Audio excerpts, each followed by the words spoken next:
universal bands. Maybe I should charge to watch this. It's you. The machine hunter that bailed out the Karja. Never heard it put that way before. What do you want? Heard you've been hassling refugees up by the cliffs. Yeah, well, you heard wrong. There's salvage up there. A Stormbird. Nailed him myself with the harpoon here in town. Not an easy shot if I do say so myself. That clipped its wing. And it crashed into the old tower up there. Killed it quick. Yeah, so if anyone's hassling anyone, it's the Shadow Karja filth that's blocking the way up to my claim. And you're ready to crack some skulls to get to it? No need. It's a raggedy bunch. Probably all starved before I have to lift a finger. We'll see about that. Oh yeah, we will, won't we? Now shop's closed to Karja lovers. On your blasted way.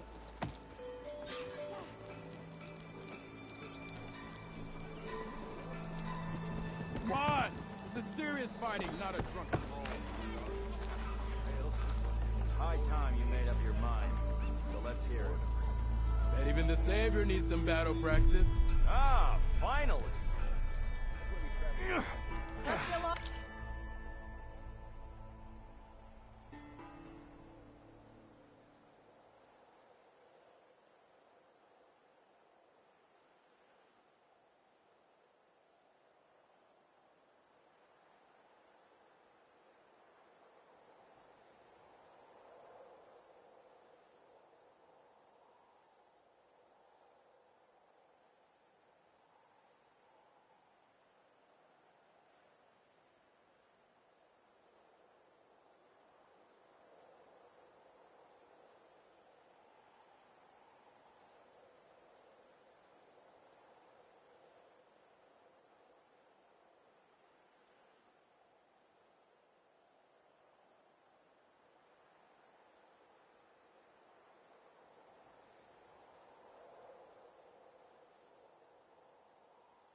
the Savior needs some battle practice. You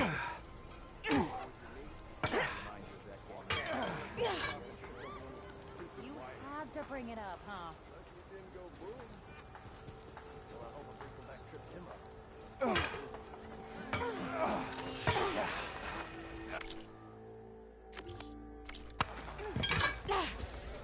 You wanted to speak to me? Well, you know better than anyone it's a dangerous world out there, and not just against machines. Name's O'Dur. This here's my training pit. Best place to practice close combat this side of the Forbidden West. Say, I wonder who'd win in a fight.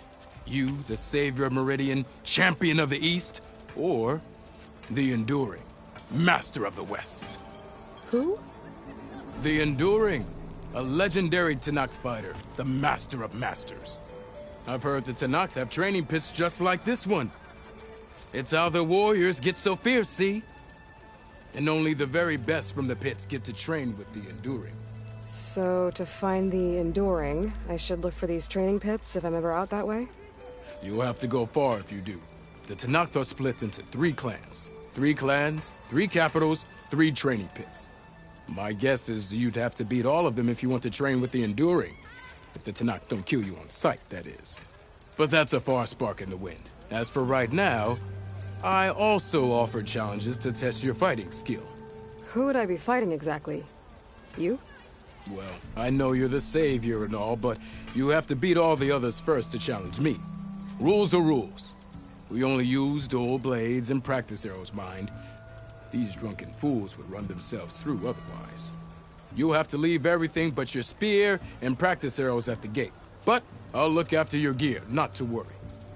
So, what do you say? Up for some training? I might be. That's what I like to hear.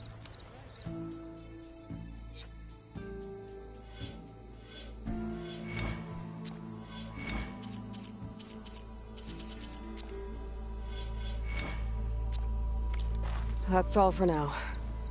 Let me know when you want to try some more Yeah! You!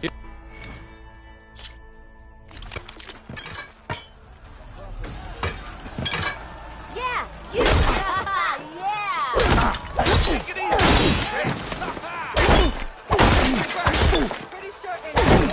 All attacks are fast, but easily blocked. So learn to combine them with other attacks.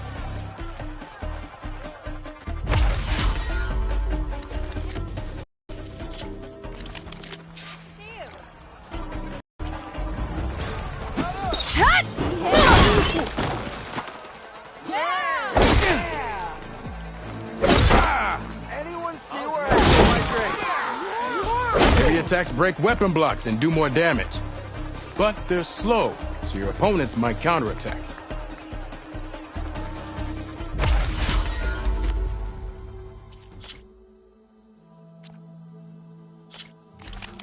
So grumpy. Nice to see you too.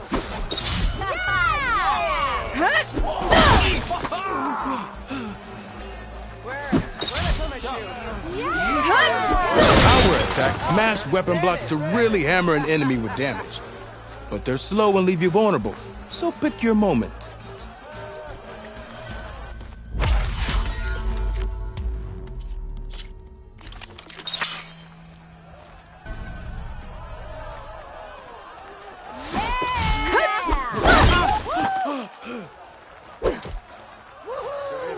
This fear of yours seems to energize after attack. I think landing heavy attacks or combinations faster. That's some damn good gear you got.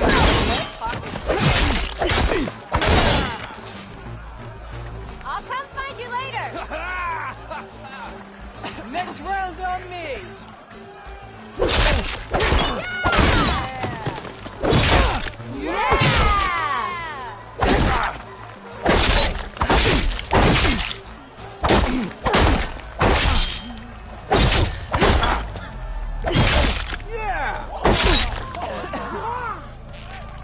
Hey, I thought you'd left by now.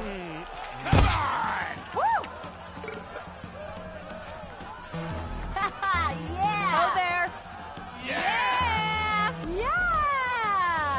How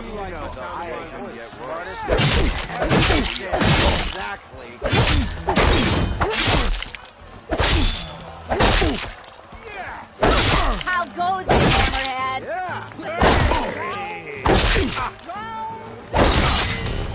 Oh no, a light attack won't energize your enemy. Hit them with any heavy attack. Interesting. The partake in conversation. Wouldn't you like to know?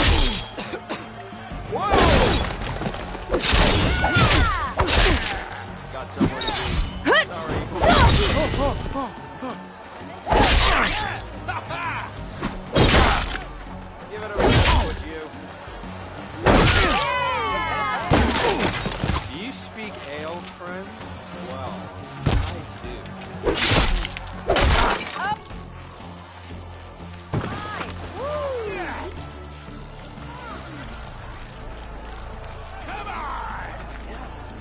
This one goes to the Nora.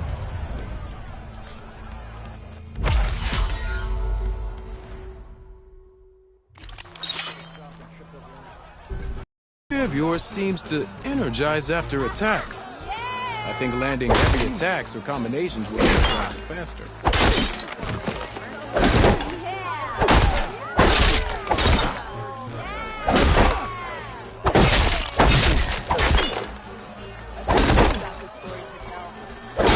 Use that energy. Try attacking your enemy. See if you can energize them. You're as red as a Karja priest. How much ready to go? And their armor's off. Shoot the energy. See if you can trigger a blast to cause damage. Yeah! Bit busy now, but we're back soon.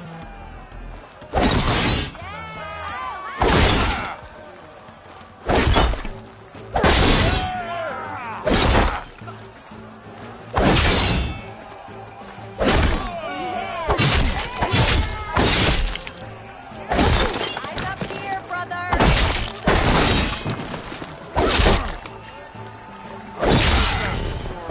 No, a light attack won't energize your enemy. Hit them with any heavy attack.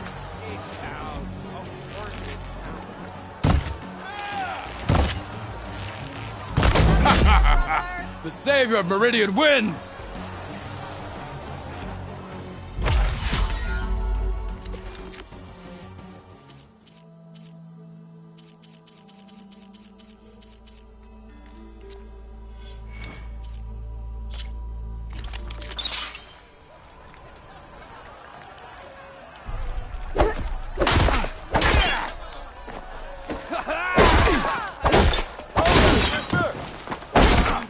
You think your spear can deal with that armor? Use attacks to energize your spear. Then hit your opponent with a heavy or power attack to blast their armor off. Make my day.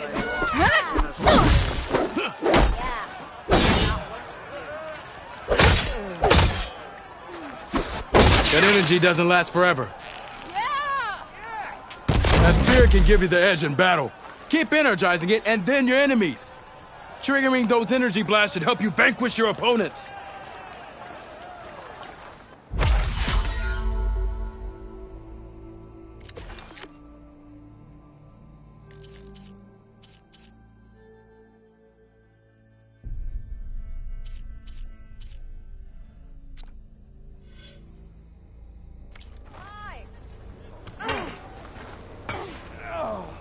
Nice to see you back here.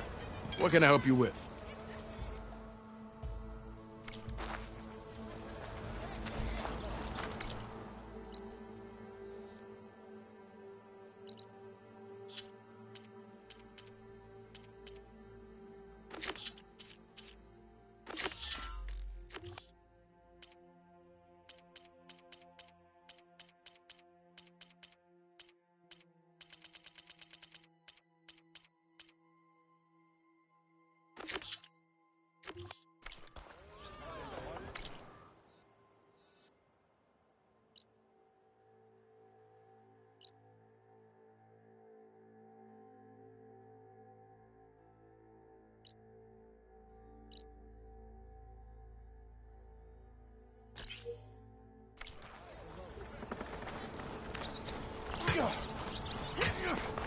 Drinks later? Took you long enough.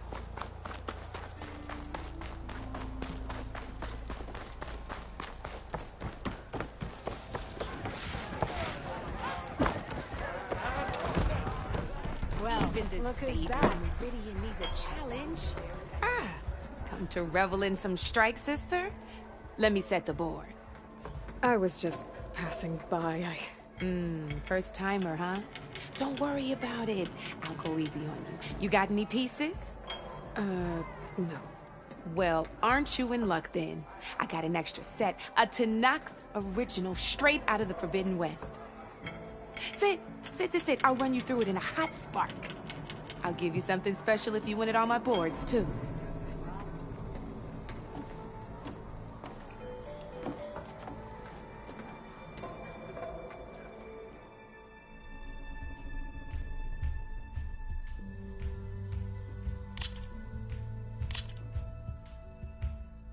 All right, let's start off simple. The Tanakh like to say that Machine Strike is a game of pure strategy. We each get a set of pieces. Each piece represents a kind of machine, and each machine is worth a different number of victory points. And to win the game, you'll need to gain 7 victory points by destroying the opponent's machines. It can be tricky remembering the details of every machine, so we use these notes to keep track of them. You see that number on the top right corner? That there is how many victory points you'll get for destroying that machine. Notes also tell you how far a piece can move, how powerful their attacks are, the distance they can strike from, and of course, their health. Okay, that's enough for now. Let's just play. I'll explain the rest as we go. I own the board, so I get to choose who goes first. Since this is your first time, I'll let you go. Usually you get to choose which pieces to set on the board, but this will do for now. Pick up that machine piece to your right, and move it forward. And remember, each machine can only move a certain distance. Take a look at your notes if you need a reminder. Just need to, move that machine forward, Red. Easy enough, huh? Now, you get to move 2 machines each round, so go ahead and pick a second machine. Perfect. There's not much else to do for now, so just end your turn. We're forging onwards. Let me move my pieces here.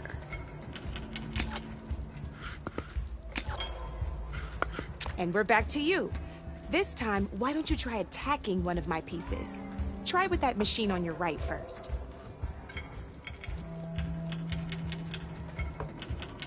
Now move the piece close enough. When performing an attack, you'll be testing your machine's combat power against the opponent's. And its own attack power. This board only has grassland terrain, which has no effect on a machine's combat power. And your current machine has 2 points of attack power. So in total, your machine's combat power equals 2 points. Since my machine isn't the one attacking, it has 0 points of attack power. And just like your machine, it's not affected by grassland terrain. So right now, the difference in combat power between the 2 machines is 2 points. This means your machine can do 2 points of damage to my machine. Did you get all that?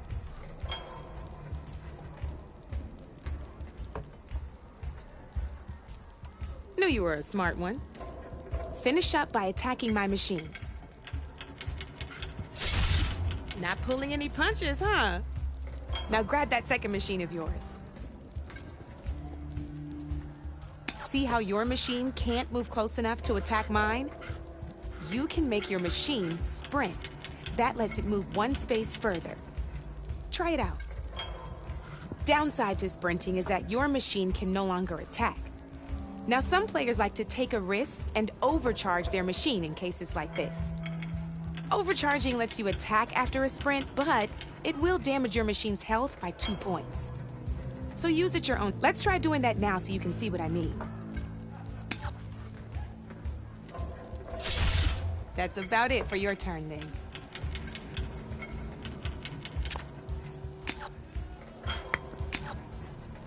Now, I'll let you in on a neat trick. That machine of yours, the one closest to me, grab a hold of it. Same as in the wilds, machines have both armored points and weak points. You can see them marked on the pieces. Blue shows where their armor is thickest. Hit them there, and you'll do some damage, but not a lot. Now, red shows the machine's weak points. Hit those, and you'll deal a mighty blow. Here, let me show you. Rotate that piece so your machine faces mine.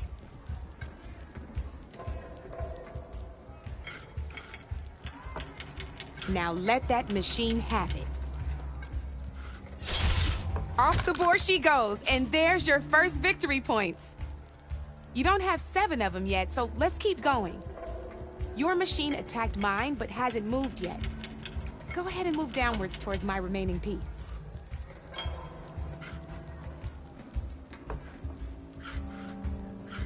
You've already attacked a machine and moved your piece. But if you overcharge your machine, you can attack a second time.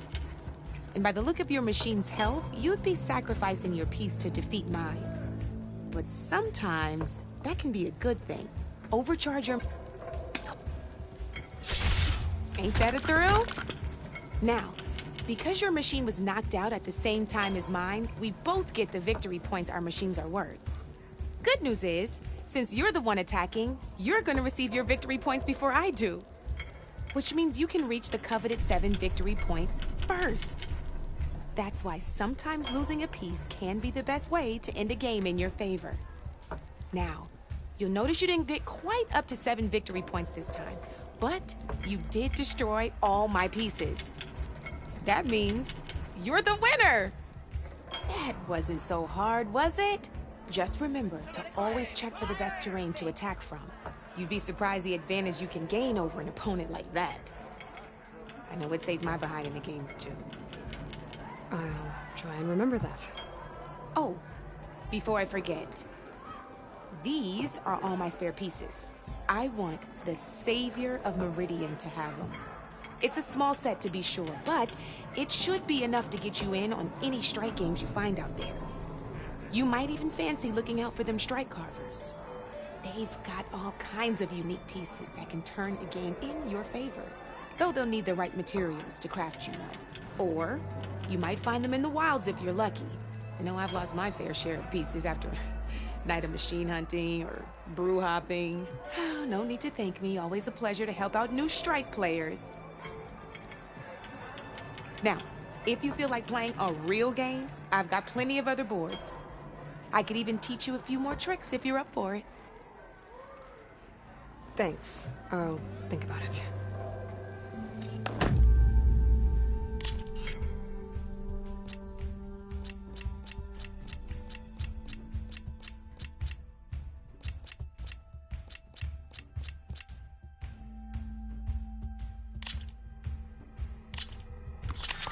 I knew I'd make a strike player out of you yet. How about this time I tell you how to use a board's terrain to your advantage? This one's got all the different terrains you can encounter in a game of Strike. Knowing when and how to use them can mean the difference between victory and defeat. Terrain mainly affects your machine's combat power.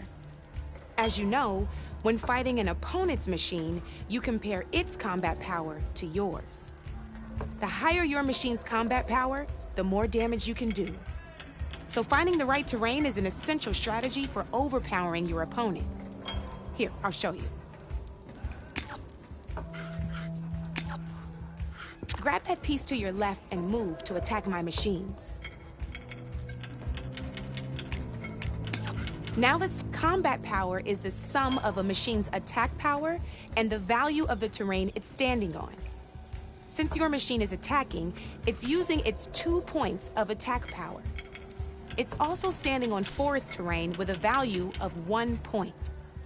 Add those together and your machine has 3 points of combat power. My machine is standing on grassland terrain with a value of 0 points. It's also not attacking, which means their attack points aren't in play. So my combat power is 0. This means your machine can do 3 points of damage. Go ahead and test it. There you go. Now, choosing the right terrain doesn't just improve your offense. It can also help defend your machine's attack. Grab your other piece and place it in front of my second machine.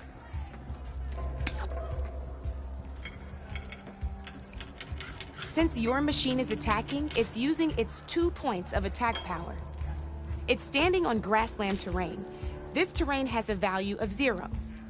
This means your machine's combat power adds up to 2 points.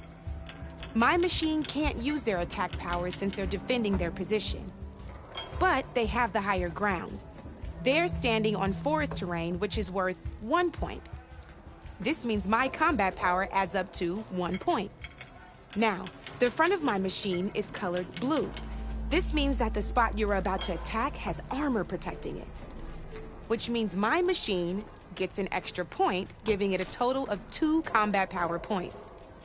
If we compare the combat power of both machines, you'll see that you won't be able to do any damage. Whenever you're unable to top an opponent's combat power, you can still choose to attack and break their machine's defenses instead. Go ahead, try it out and see what happens. Ha, see? When you break a machine's defenses, you can knock it backwards. Sure, both our machines will receive 1 point of damage, but knocking my machine off that terrain makes it more vulnerable to attacks. Not only that, if my machine had been blocked from moving backwards, it would have received an extra point of damage. And if my machine had been blocked by another one of my pieces, that machine would have received damage as well. That's why breaking a machine's defenses is a great way to deal damage to several pieces at once. Useful, right? Okay, now go ahead and end your turn. There's still one more thing I want. All right, as we've seen, the higher the terrain, the more it'll add to your machine's combat power. However, there are 2 other terrains that work a little differently. This is what we call a chasm. Only flying machines can be placed on those. But it'll take away 2 combat points if you do, so be wary. This is marsh terrain. Landing on it will take away 1 combat power point from most machines. It'll also keep your machine from moving for the rest of the turn. Here, let me show you. Grab that machine on your left. See? All you can do now is wait for your next turn to move again. Or you can overcharge your machine to get out of there. You can still attack any nearby enemies so you're not completely helpless. Well, I think that's enough yammering from me for now. Promise it'll all come in handy next time you play.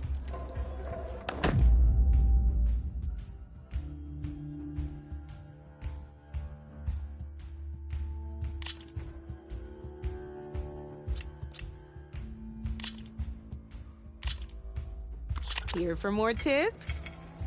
Why don't I tell you a bit more about the pieces we used to play? In a normal game, you get to choose which machines you place on the board. Each one is worth a certain number of setup points, and you can spend up to 10 assembling your army. Knowing what each machine brings to the game and building an army that matches your strategy is the key to becoming a machine strike master. When assembling your army, there are a few things to keep in mind. First and foremost, you can never have more than 4 of the same machine on the board at the same time. With that in mind, most players would choose machines based on how far they can move or how much attack power they have. But a real strike player will be looking at a machine's type and skills. Let's take a quick look, shall we? Pick up that machine on your left. All right, let's talk about the different ways in which a machine attacks its opponents. In other words, its machine type. If you look at your notes, you'll see this machine here is a melee type. You can also tell by the shape of the base the piece stands on. A melee type machine attacks the first enemy within range, and no one else. We've seen this plenty of times, so just move that piece forward so I can show you some more stuff. Great, now grab your other machine. Looks like we've got ourselves a gunner-type machine here. This means they'll only hit the farthest enemy in their attack range. Let's move so we can take a look at the rest of the pieces. Let's go with this piece first. This is a ram-type machine. Attack an enemy with it, and it'll push the piece backwards. Like this. See, now my machine has taken over your machine's spot on the board. This is a great way to take the advantage away from your opponent if they have the higher ground. Looks like we have one more piece to look at. Now this is a beauty of a piece, a dash-type machine. When it attacks, it'll move to the end of its attack range and damage every machine in its path, including your own. So make sure you take a good look at the board before you send it off to the races. You should also make sure it's able to finish its attack on an empty spot. Otherwise, you won't be able to attack at all. Here, I'll show you.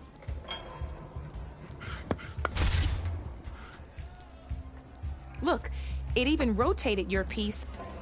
A nifty little piece you'll definitely want in your set. If you look at your notes, you'll notice this particular machine has one of the skills I mentioned before. There's quite a few of those, and we haven't even looked at all the machine types yet. But I'm pretty sure you've got more important things to do, so I made you a list. It's got all the tips and tricks we talked about, too. I think that about does it for now, so if you want to play a real game, just let me know.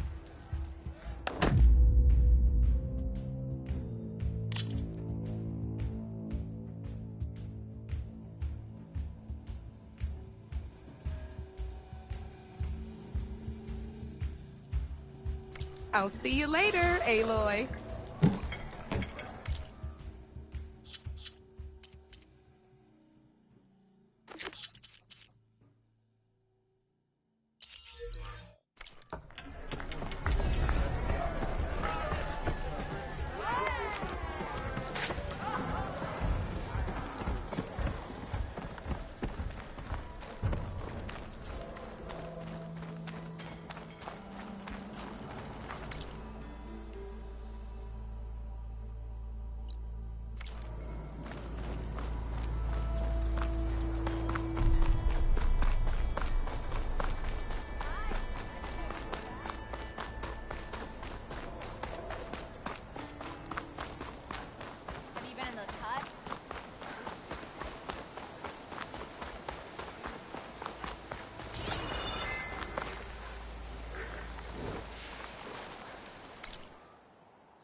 I'll have to find a cauldron out here to learn how to override that.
There's a horn.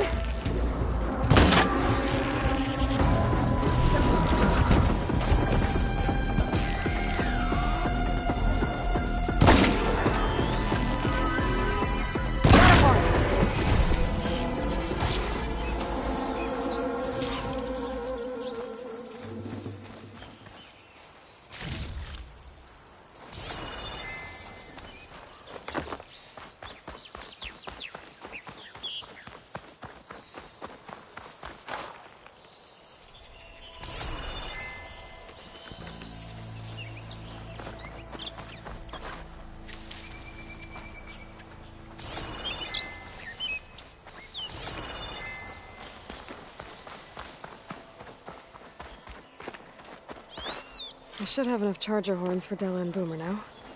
Just need a rib from that fang horn they were talking about.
I can get data to override machines from cauldrons. Just need to find one.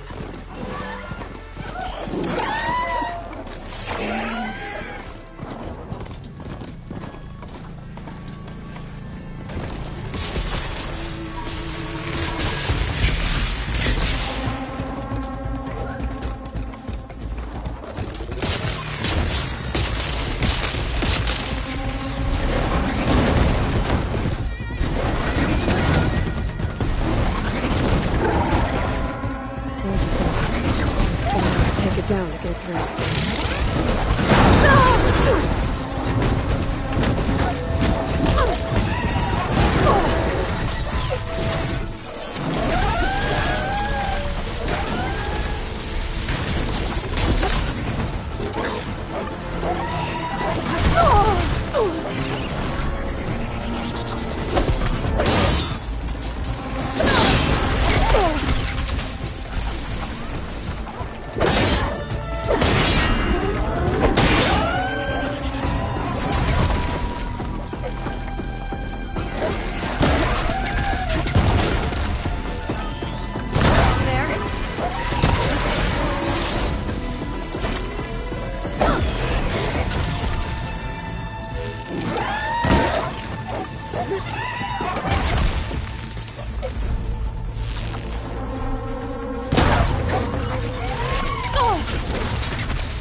Broke it off.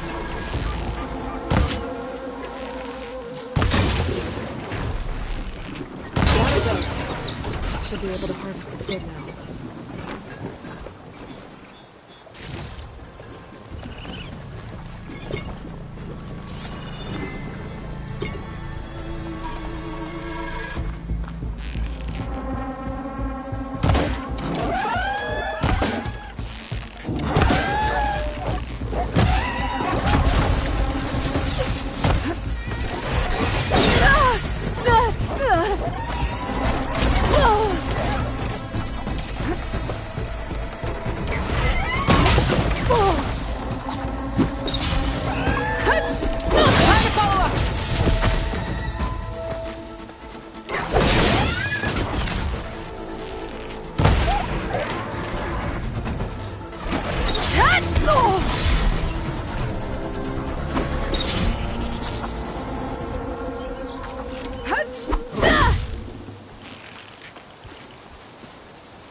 Got everything I need for Della and Boomer. Now, see about that weapon of theirs. I'll save the extra stock for later.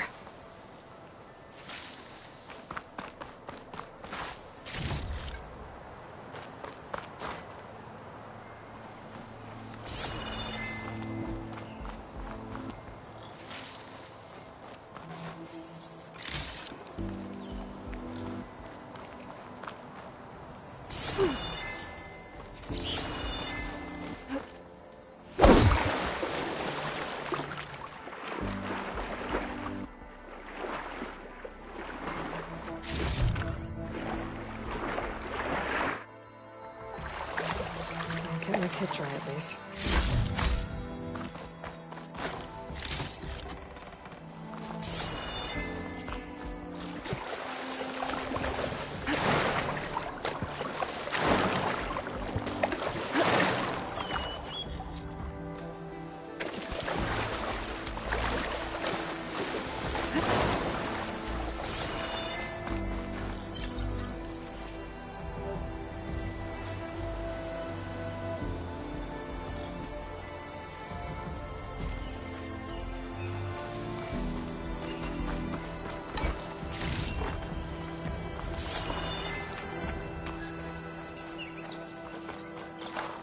Cook should know what to do with this.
Oh, this'll really boil their broth. I'll add a sprinkle of chili to their desserts. How perverse.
I know that look.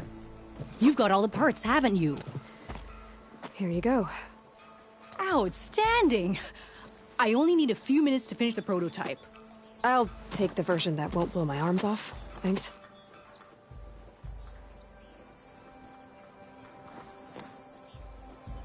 Hi.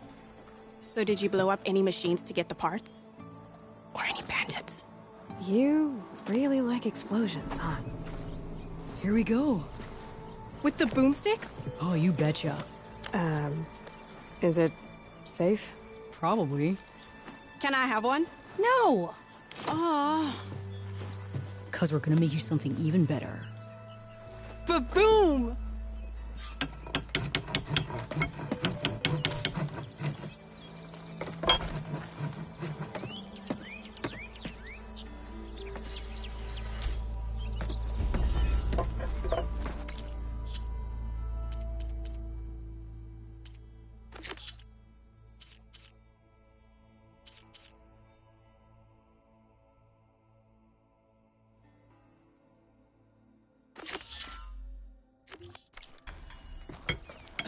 What about a rope? But ropes don't explode.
If I find a rare cauldron, could learn how to override this machine.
This must be the mine Arnav told me about. It looks like the miners are in trouble. I'm fine. There are others that need help. Savior, please. George Corbin got us out.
Savior took most of them down. Time to get off this thing and I walk. knew we were blasting too fast.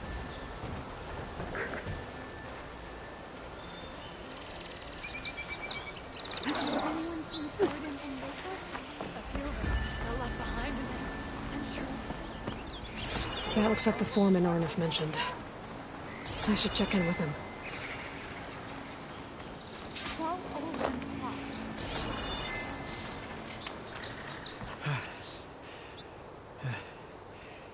You good? I'm okay. Thank you, Corvin. Corvin? Arnav sent me. I'm... Not now. Easy. What happened? Explosion in the mine. Water flooded the whole place. Some of my guys are still... They're still down there. I can't stop. You've done enough.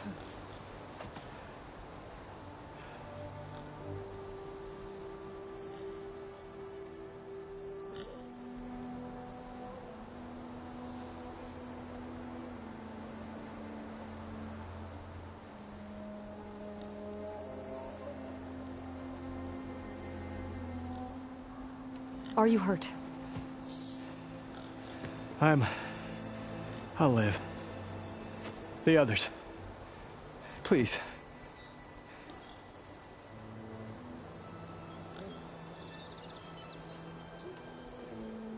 I need to know exactly what happened. We used controlled blast to open up new veins in the mountain. One of them must have gone wrong. I can't... I have to go.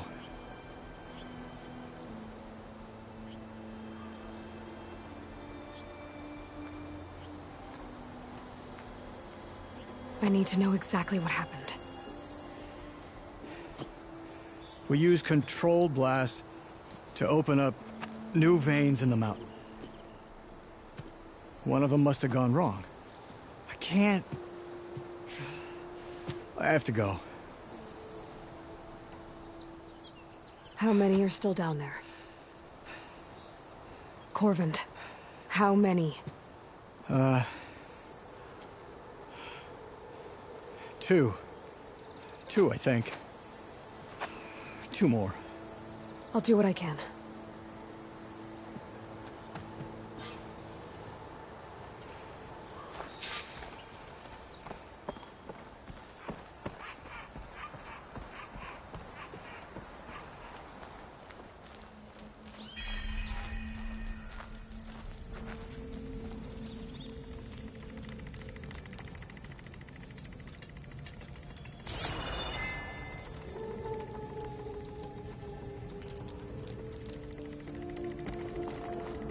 Gotta find those two miners, quick.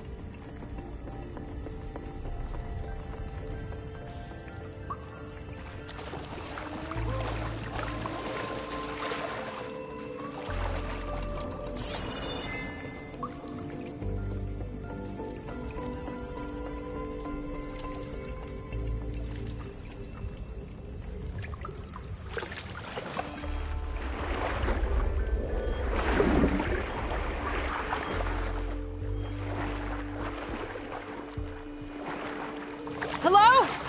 Can anyone hear me?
Miners.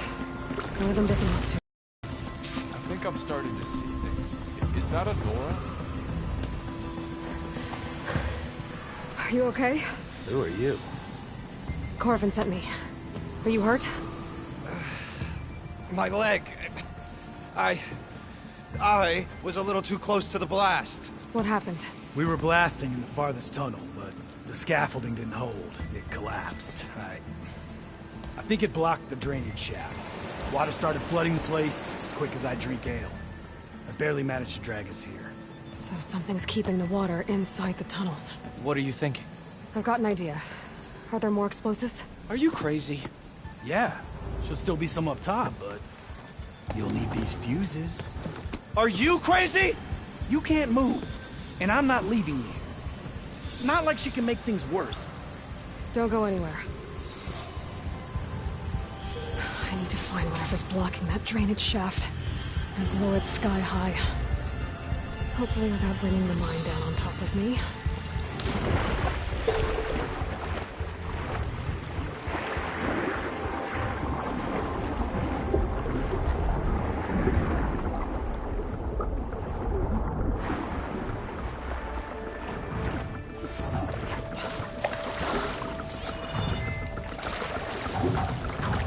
Water in my boots.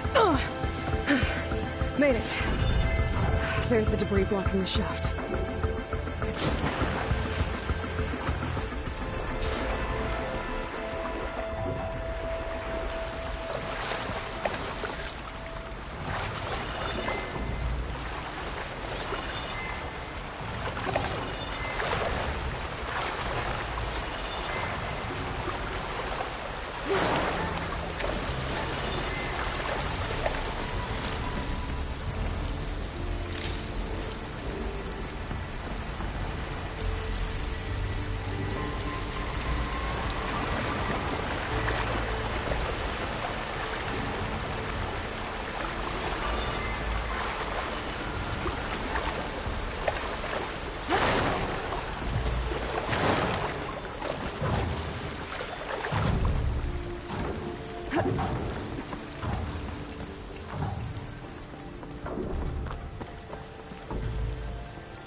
Maybe I can swim past unnoticed.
ammo!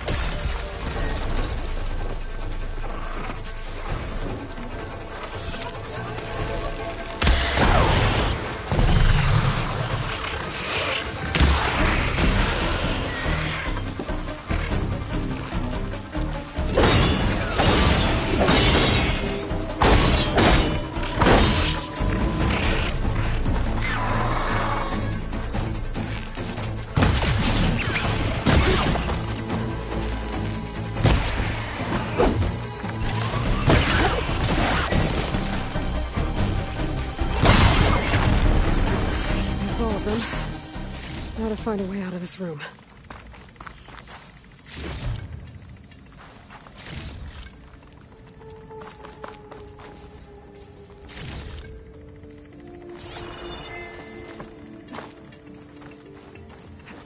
I need to find a way up to those explosives.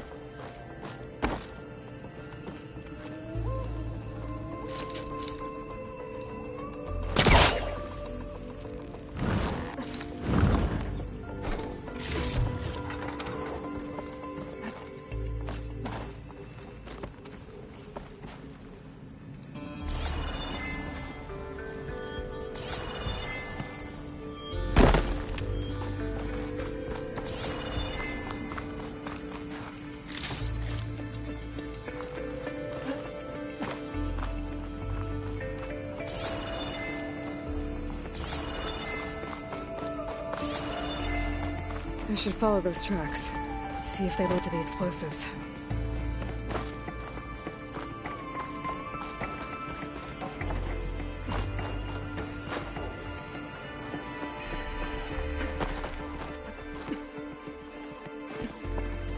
Let's see where this leads.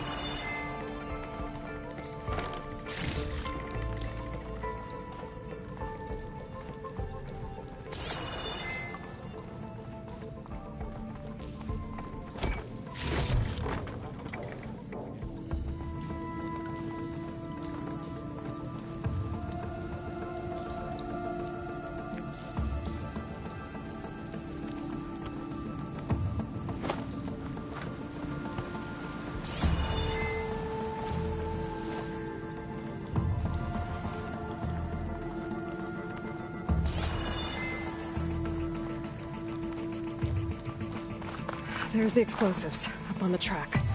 Just need to get across somehow. Might be a good idea to drop that ladder.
Better get closer. Try again.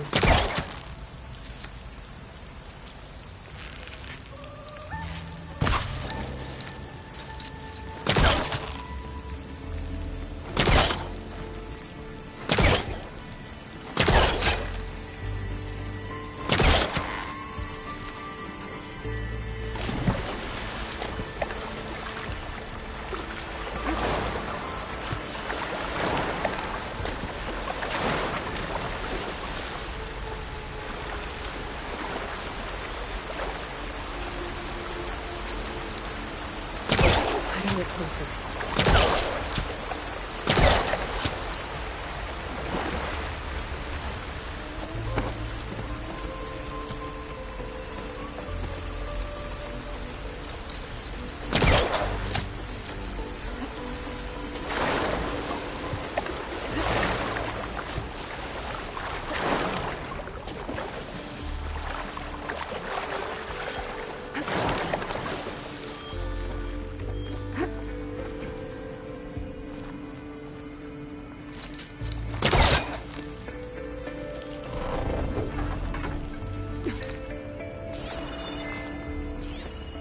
Looks like I can pull that crane over to me.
Trick.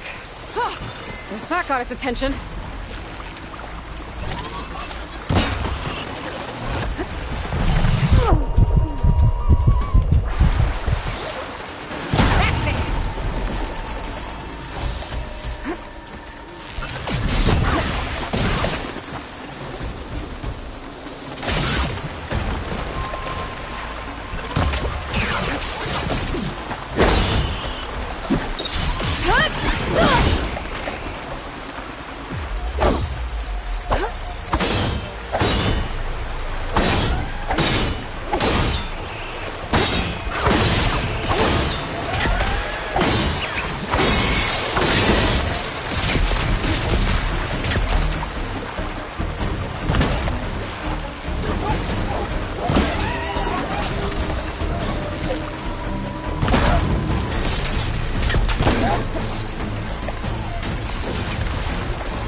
I'm not giving up.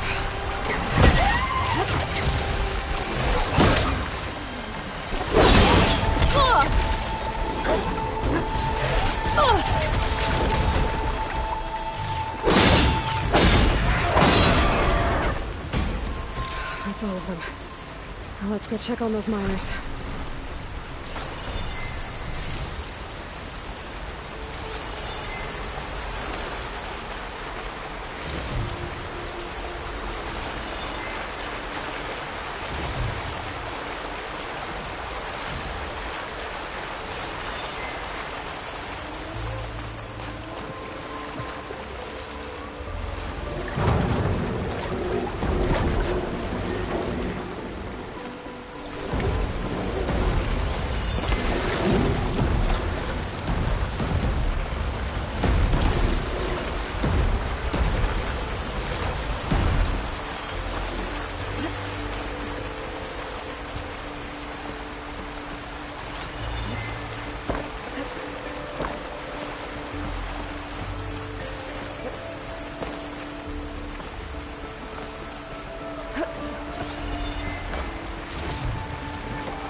He's okay.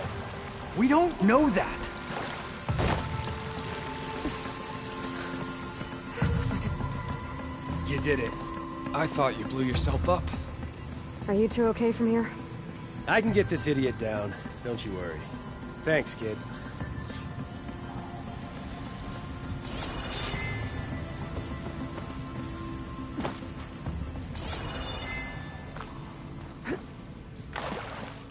Better let Corvin know his men are all right.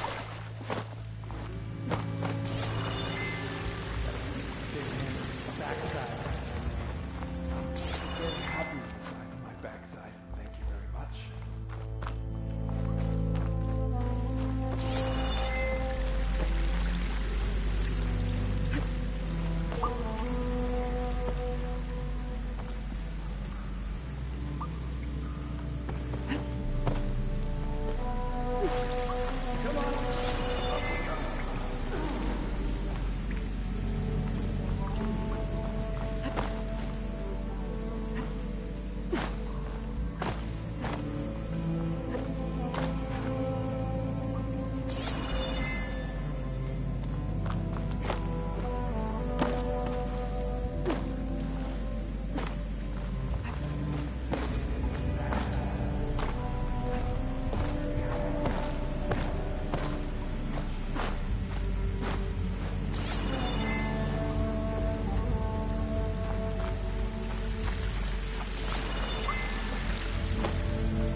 Come on, up we go. Just give me a minute.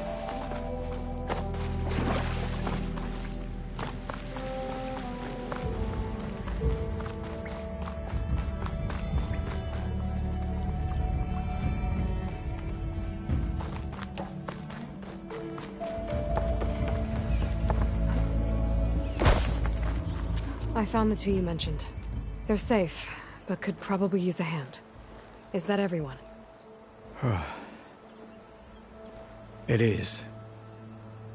I dread to think what would have happened if you hadn't shown up.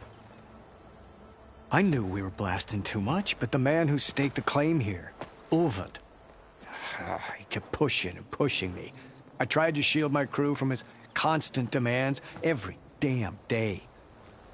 I should have been stronger. You were there for your crew when they needed you. That counts for something. Ulvund can threaten me all he wants. I am not letting my people back into those mines. Will you be all right? Yes. I can take it from here. You are owed, Huntress. Ulvund's name keeps coming up, and it's never good. Sooner or later, someone's gonna have to deal with him. Thank you, Huntress. I'll see the last two make it out. Thank you, Huntress. I'll see the last two make it out.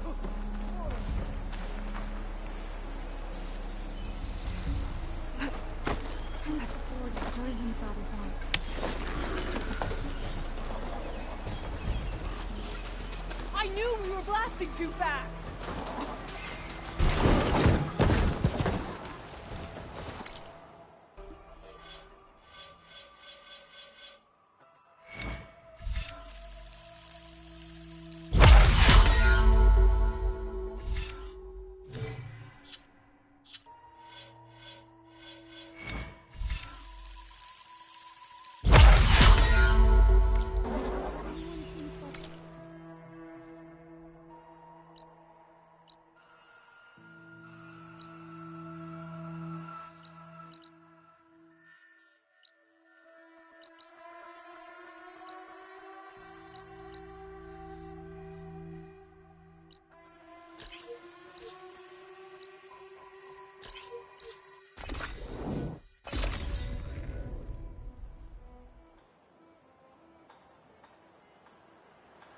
I'll leave you here.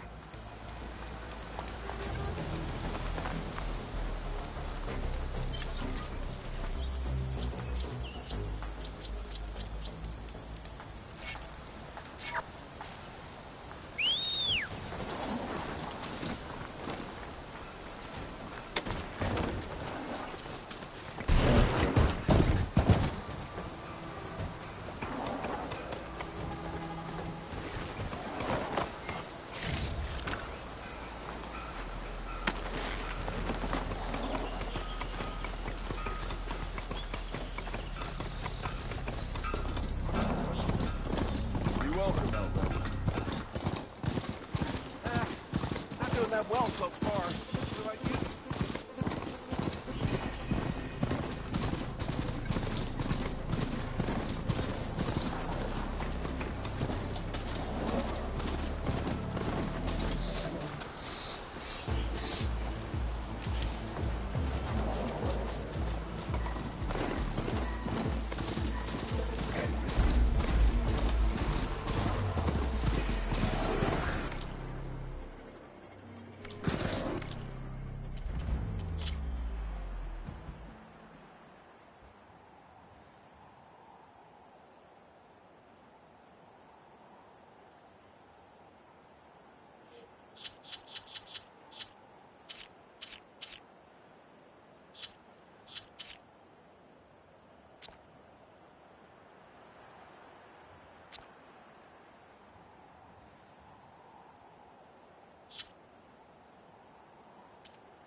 Mirror light. Last part of the Sundom before the Forbidden West. And Karja Horn. That means the Nazi storm cell. Wait, I should find whoever's in charge here. First, I could resupply. Might be worth taking a look around, too. Ah, Savior. Tell me, are you seeking passage into no man's land by any chance? Maybe. Why do you ask? Ah, well, to hammer it plain, there's treasure out west. Unclaimed scrap and ancient metal. And I've got a sturdy band of salvagers that knows the lay of the land. You're not afraid of the Tenakth? Terrified. But I carry out most of my business in no man's land. Neutral territory and all that. Barren Light is our port of entry, when its doors aren't closed for an embassy. Guess I'm not the only one who wants to get those gates open.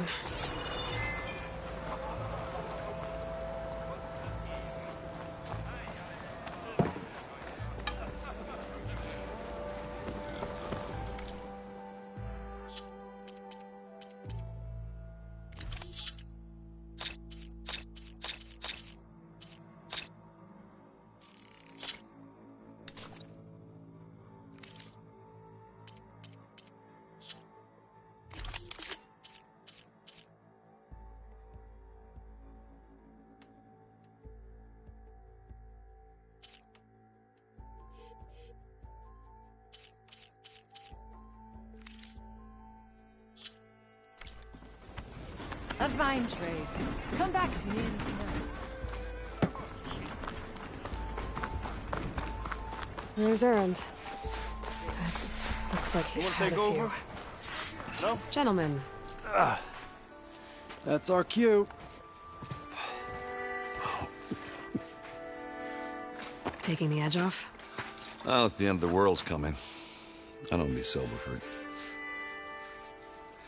Now, let me guess. You're in a rush, right? So whatever you need, ask away.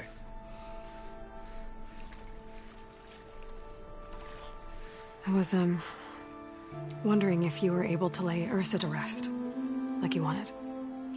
Yeah, we did. Just seemed the crowd to showed up to pay their respects. Half of them owed her a favor, and the other half owed her their lives.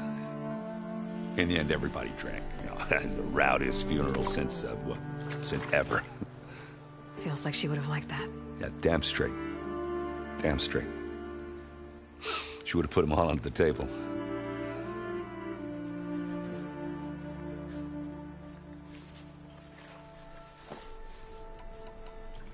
What do you know about the embassy?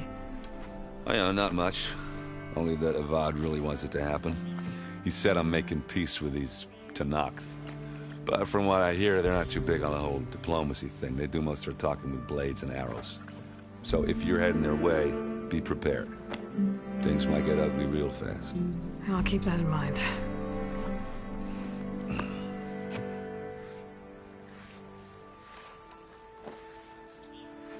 What do you know about this place?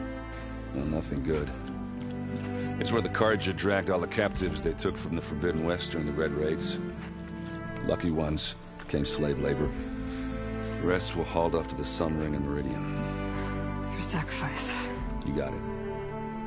Tanakh made sure to wreck the place before they chased the Carja out of the West. I can't say I blame them. And now Avad's paying the Osram to rebuild it. And no matter how much new stone they put up, it'll still be stained in blood.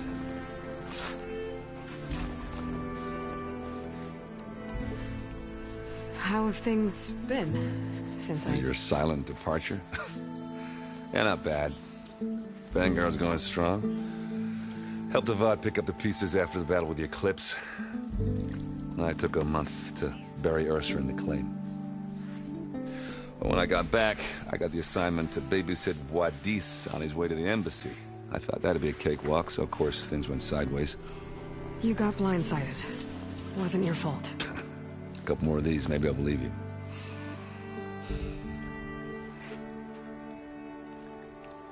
I better get going. Right, I'll have to do complicated Aloy things. Maybe just don't disappear completely this time. No promises. I guess what I'm really trying to say is, if you ever do need me... I know where to find you. Hopefully sober next time. No, don't count on it. Be careful out there, Aloy.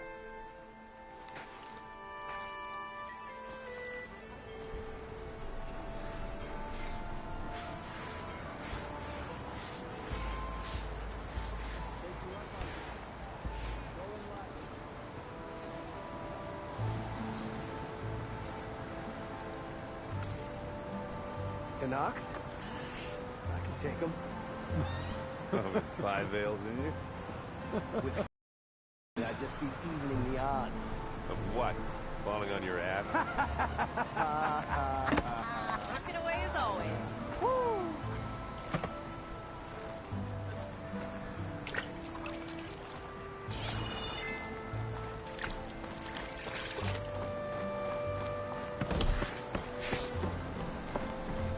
No one else will listen.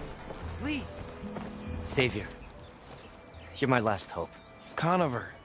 She's Meridian's savior, not yours. It's just Aloy. What do you want? Please, no one will listen. But the Eclipse... they're here in the Daunt. Really, Conover? Aloy's the one that defeated them. You're bothering her with this hogwash now? Some of them must have fled west after the battle at the Elite. I saw one of our sentries, Lorovic, sneaking off to meet with one. I tried to eavesdrop, but they spotted me. And then Lorovic tried to kill me. I... fought back. It was him or me. Unfortunately, there's no hard evidence that connects Larovic to the Eclipse. And since Conover doesn't deny killing his fellow soldier, Nozar sentenced him to death. What makes you so sure Larovic was working with the Eclipse? Well, I was too far to hear everything. But I heard them both say the word Eclipse. It's not the most outlandish claim I've heard, but it's up there. Crying Eclipse is a convenient way to dodge a death sentence. If I have to die, so be it. But if we ignore this threat, others are going to die too.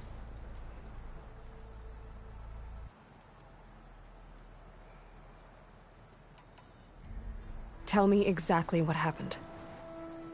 Weeks ago, during a shift change, some trespassers slipped through the gate. By the time anyone noticed, they were halfway out the canyon. Nozar didn't see the need to give chase. Let the Tenakth take care of them, he said. Nozar's not one to be sidetracked. He tightened up the patrol schedules, reprimanded the sentries, and everyone moved on. But I couldn't stop thinking about it. None of us are careless out here, meaning someone left it open on purpose. And Larovic, well, he's always grumbling about officers. But on this, he was too quiet. And after the incident, he started acting different, jumpy. So when I spotted him sneaking out of the barracks after hours, I followed. I found him arguing with a stranger, and when Larovic mentioned the Eclipse, I tried getting closer, but they heard me. The stranger took off, and Larovic lunged at me with his knife. Instincts took over. Sentries heard the scuffle and found me standing over his body.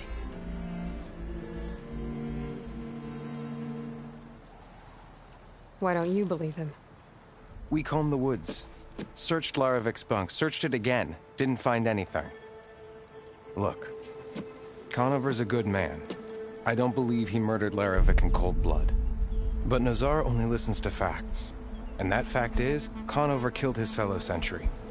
He doesn't deny it, right? No, but more Eclipse are out there. And considering there's no evidence backing up this Eclipse story, well, we can't question a dead man. Nozar's on edge with the upcoming embassy and doesn't want distractions. But hey, if you find a bunch of Eclipse soldiers hatching an evil plot in the woods, please do let us know.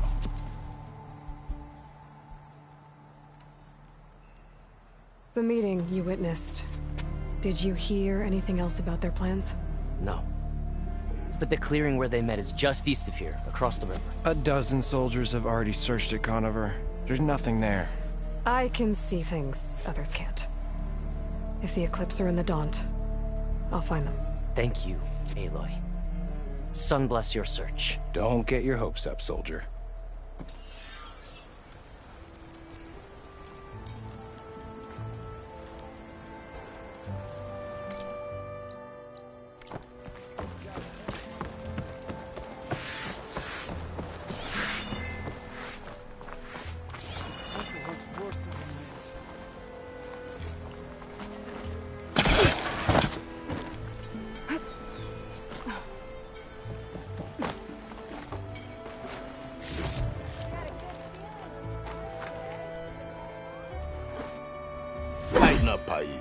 You've got a thick wall of stone between you and the Tenakth out there. Are you in charge around here?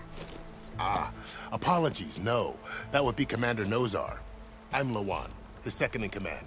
So, what brings Aloy of the Nora to Barren Light? I'm here for the embassy. I need it to happen so I can head west. And maybe now that Studious Wadis is here, we can finally get things underway. Ah, yes, the Sun Priest. Walked in practically kicking and screaming behind his escort. Really seems to like his scrolls. But the embassy remains delayed. Commander Nozar has signaled our readiness, but the Tenakth marshals have yet to sound their horn.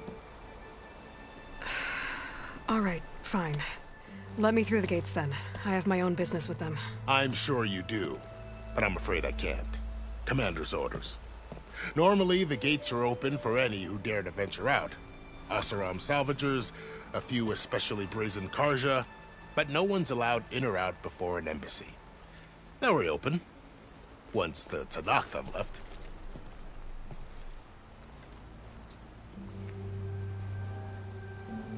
So what happens at these embassies, exactly? Mostly trade and negotiation. The Karja offer tribute of food, spices, and gear.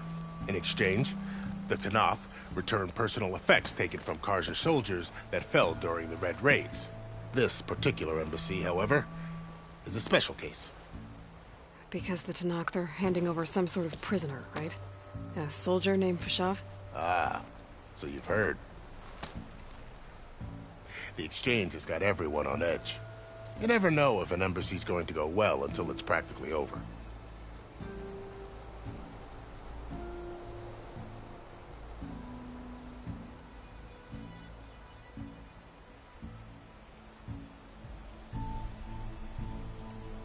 You said something about Tanakh marshals.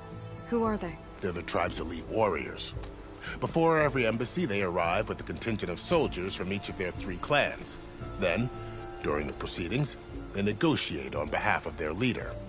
And by negotiate, I mean stare down our sun priest until they concede.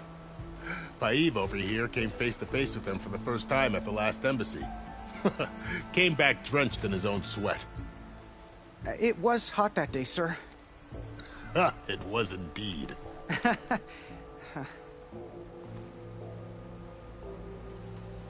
Where is this Commander Nozar, then? If he's the one keeping the gates shut, I'll convince him to open them for me. I'll take you to him, but I have to warn you. The commander isn't one to break protocol, especially when he's already high-strung. We'll see about that. This way. There's a lot of activity going on around here. The Tanakh tore down this place during the Red Raids. 2 years of labor, we still have a long way to go. The work stoppage and chain scrape nearly halted our rebuilding efforts. But I hear a certain Nora got them back to work. I was just helping out. Yes, well, I'm sure Ulvin was thrilled.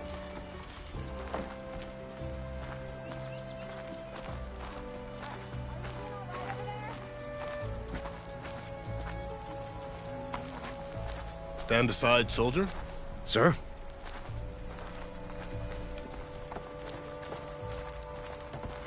There's the commander. Better brace yourself. And good luck. Why the Sun King believes we... How are we to hold an embassy with a tribe that can't even govern their own people? What more can you expect from barbarians? Ahem. Ah.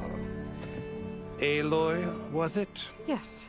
The one who cleared the valley for you? That Aloy. We appreciate your service.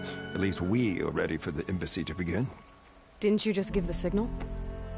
Both sides must signal readiness. Until the Tanakh sound their horn, we wait. Yea, for as the first shall be... Shut up. Why the delay? The Tanakh are a tribe composed of 3 clans. How many banners do you see? You're just gonna wait? Go find out what's wrong. Oh, this isn't some forgotten corner of the East where you come from, Nora. It's the Forbidden West. If you don't like it, run back to Meridian, file a complaint. The Meridian I saved, you mean? That's right. Nobody walks to the gate until the 3rd clan arrives and the Tanakh's horn has sounded. Not even the savior of Meridian.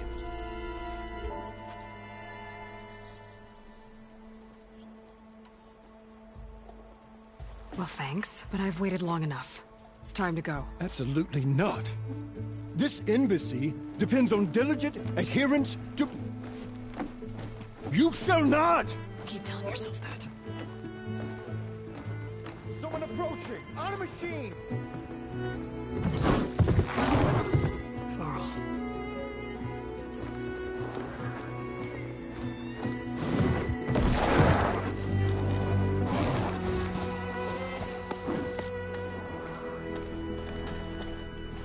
Open the gates, please. Do not let her through that gate! That is a direct order! Sorry, can't do it. Sir, it's the savior! I don't care if it's the Dowager Queen herself! The gate is a shield, so that horn grows! I'm asking nicely. I don't know what to do. Hey, Varl. Hi, Aaron. What's happening?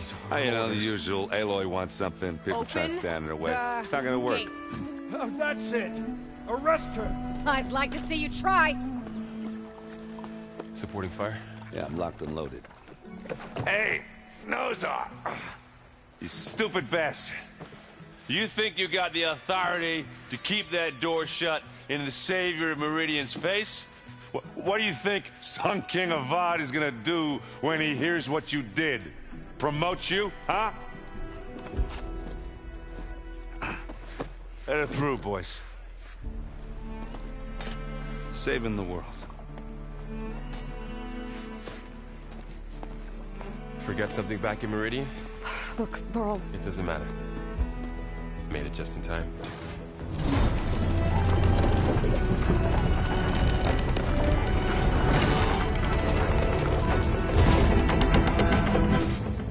So this tribe that Murad told us about, the Tanakh, we need their permission to go west? Yeah, well, I figured it'd be nice if they weren't trying to kill me the whole time. But this embassy hasn't started yet. We're just gonna barge in? Just no more politics. No more delays. Oh well. Now at least you have some backup. I guess I do. We'll see how it goes.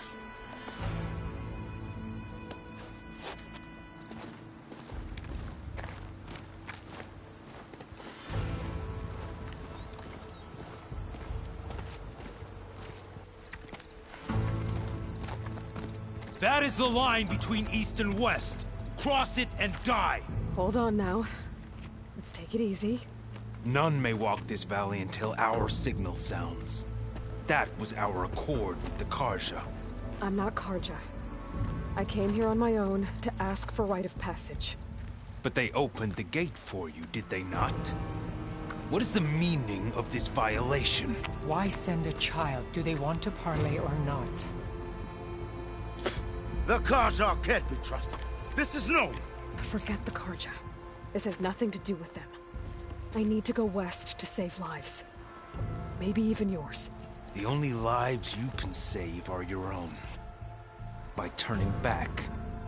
Now. Hold!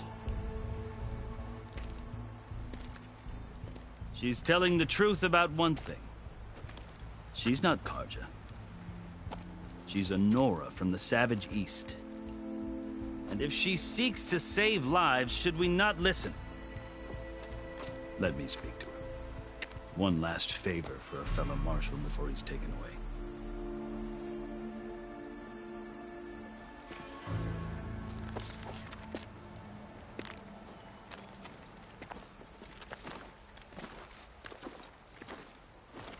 A fearless, red-headed Nora. You must be the so-called Savior of Meridian. Just Aloy. I am unyielding Fashav. Once of the Karja High Command, last of the Army of the Setting Sun. You'll have to forgive my comrades. Tensions are high. This embassy is a delicate affair. They're about to return me to the Sundom, a gesture that might help soothe painful grievances. And now you arrive, unheralded. I'm not here to cause trouble. I just need to go west. So you say. I might be able to help, but I need to know why. Along with some assurance that I won't regret it.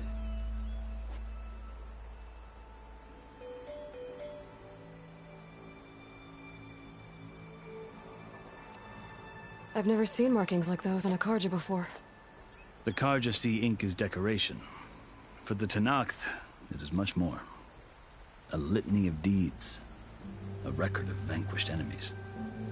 Looks like you've vanquished quite a few. I've fought my share of battles. But I feel that my life, like my markings, is only half complete. This side shows my martial deeds. Before I die, I'd like to see the other half marked with the laurels of peace. How did you come to be among the Tanakh? It's quite a story, but not a quick one. Though I suppose neither of us is going anywhere before the embassy begins. Are you sure you want to hear it? I guess we have time. Very well. I marched with Sun King Jiran's raiders when they came west, hoping to moderate their worst impulses. I failed, of course. They committed unspeakable atrocities, stirring the Tanakh into action. When the clans overran our forward encampment at Cinnabar Sands, I stayed behind to help the last stragglers evacuate, and was taken prisoner. I didn't make it easy for my captors, mind you. And they paid me back in kind on the journey to their capital. I lost so much blood on the way that I was white as a corpse when they threw me before Chief Hikaru.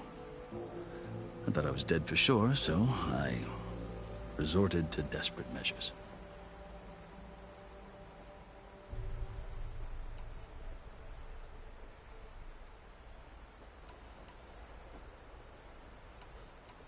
So when you met the Tanakh chief, you did something desperate? Now, I'd kept my ears open as the Tanakh dragged me along, and I heard mutterings about a kind of trial by combat that they revere. So, when they flung me at Hikaru's feet, I demanded this right, called the Kurut, thinking that by winning I could request a boon, my life or even my freedom. The other Tanakh howled, but Hikaru stared them down. And then his gaze fell upon me. Evidently, he appreciated my ingenuity. He allowed me to participate in the Kurut. Little did I know what I was in for.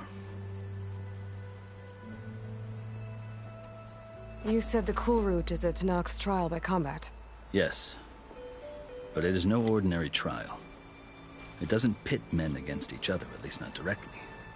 Instead, the combatants fight machines in a great arena, and only the strongest survive.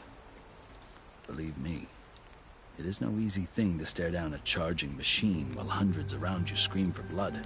I know more about that than you might think. Do you? Well, then you have my respect.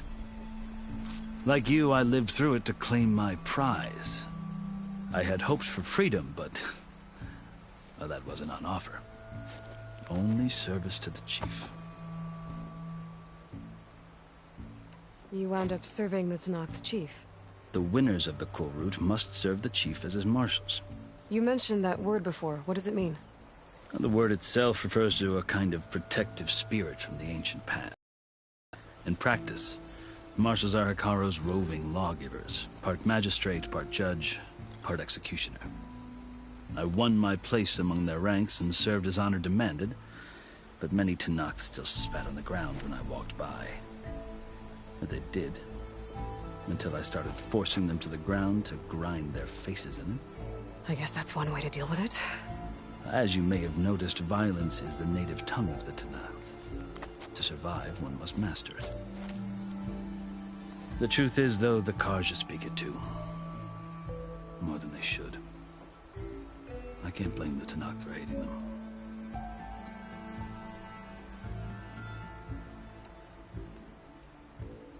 So then, are you still Karja? Part of me, yes. Always. Yet there is much to admire about the Tanakh, especially their chief. I've heard stories about what it was like before his reign. 3 clans always at war, constantly slitting each other's throats. Hikaru and the marshals have crafted a delicate peace, and now he looks to the future. Who knows? Maybe that future will include cooperation with the Karja. The Karja talk about Hikaru as if he's a monster. The Karja feel compelled to demonize him if only because he swept them from the field. It is true that he is fearsome. When I was first taken before him, I thought he would flay me alive. But he is no bloodthirsty tyrant like the Mad Sun King was. I think that if you were fortunate enough to meet him, as I was, you would find that he only wants the best for his people. I hope you do speak to him. I'm sure you'd interest him. So, that's my story. You're the first Easterner to hear it, but not the last. The Karja need to know what I have learned. Yeah. The way you talk about the Tanakh is a lot different than how they do.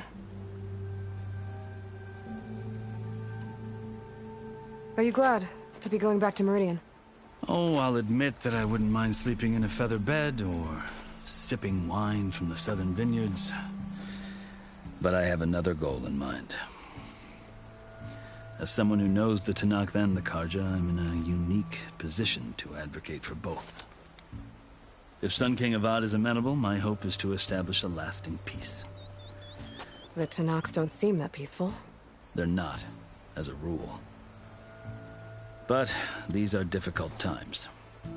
Chief Akaro knows that survival often requires change, even if that change means putting aside centuries of war. You asked why I need rite of passage. I'll tell you, but you won't like my answer. 6 months ago, the world almost ended in Meridian. That threat still exists. It's getting worse every day, much worse. Calling down storms, poisoning the water, enraging the machines. The source of it all has gone west, and I'm the only one who can stop it. I've seen the signs. And I've heard tales of incredible occurrences in Meridian, an army of demons vanquished by a red-haired champion. So I'm inclined to believe you. The burden of your task is written across your face clearer than any mark of mine. I'll grant you this, to serve as proof of your right to travel into Tanakh lands.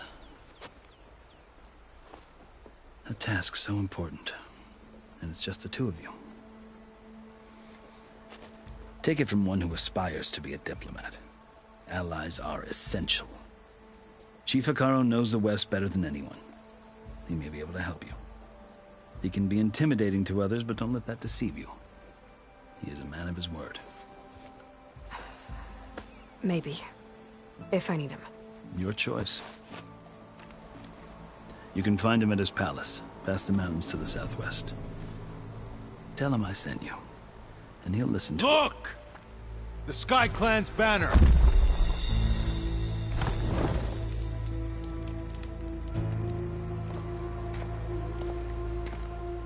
Marshals.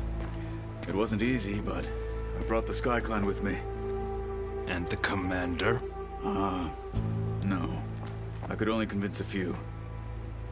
He isn't yet aware we left. We have banners from all 3 clans.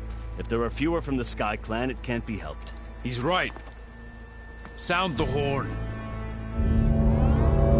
What's going on? Not all Tanakh can stomach the idea of parley with the Karja, but enough have come for us to begin. Then I'll be on my way. No! The other marshals will not permit it. You wanted safe passage, you have it. After the embassy.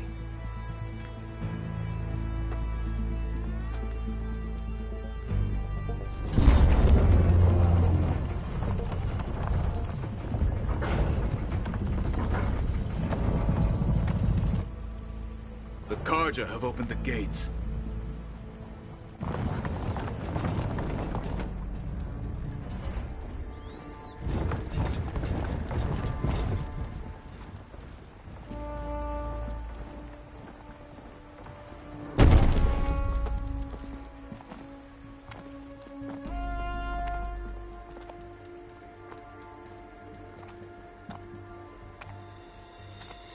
As the sun rises over a land at war, so too can it set over a land at peace. Today is such... Hear me, marshals! You who claim to be Tanakh! Regala. Chief Akaro's biggest mistake. A rival whom he should have killed. You have forgotten that our people were born in blood. The blood of the Karja. Instead, you pledge your spears to a chief who conspires with the enemy. Akaro has betrayed us! The embassy is proof! And all of you marshals are his accomplices! For this, I condemn you to death! You'll need more than toothless threats to intimidate us. Exile.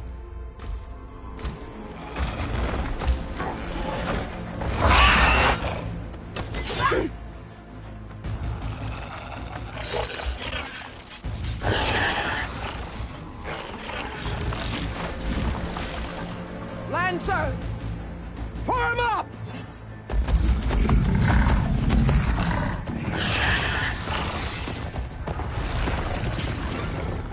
They're riding machines! Where'd they learn to do that? Silence. Vashav! Come with us now, or not at all! Archers! Light them up!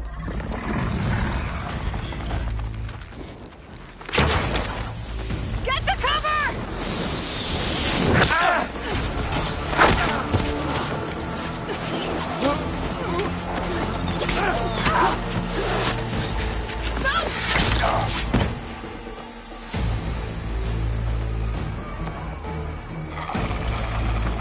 Archers! Keep them back!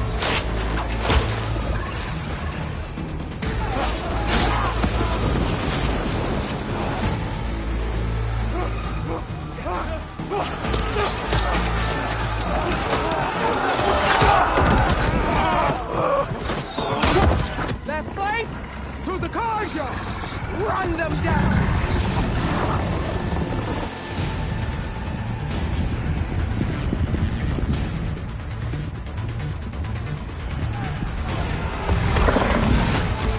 They're not gonna make it.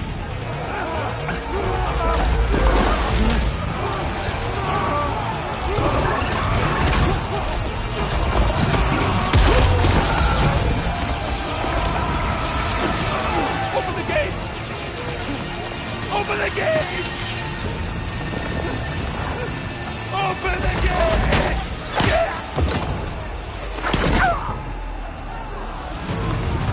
Karja! Stand your ground! Fire at will! I don't have a shot!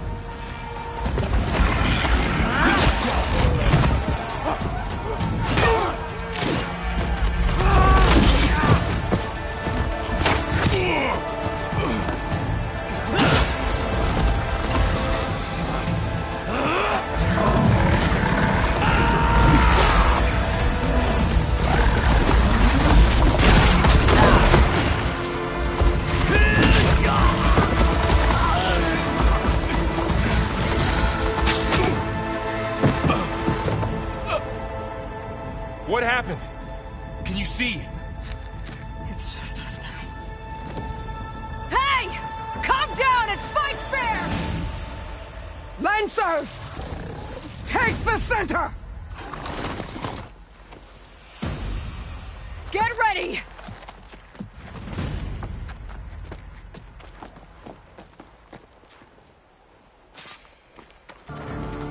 Stick to cover!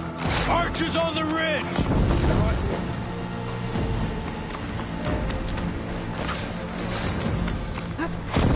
Here they come! We have to mobilize! We're in the fight! Okay, that counts.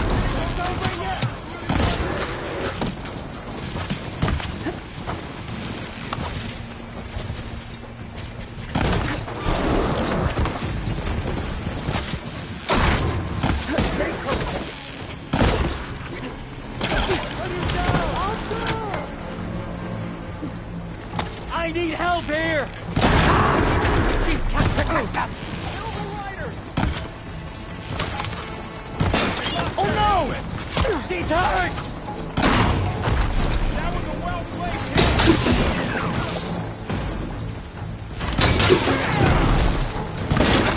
firing! Another one falls! Get attention! They can't take us! Oh no! Hey! That armor! Machine down! Get the rider! Man down! Cut them all down!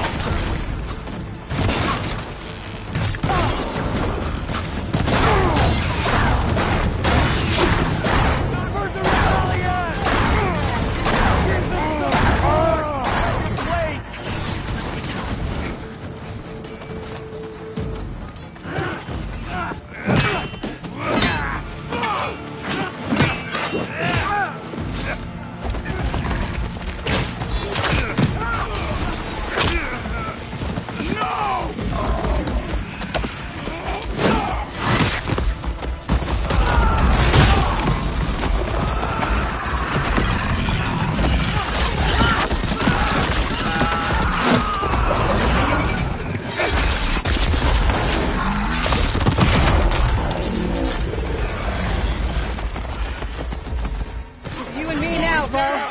survived worse. Get over there!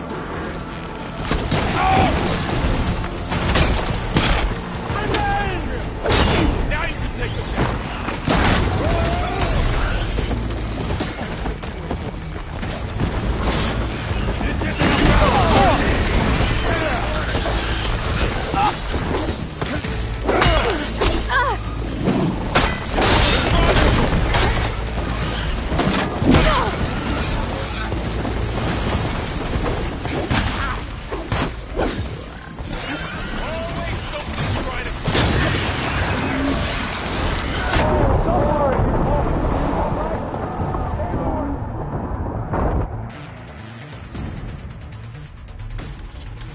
Got this.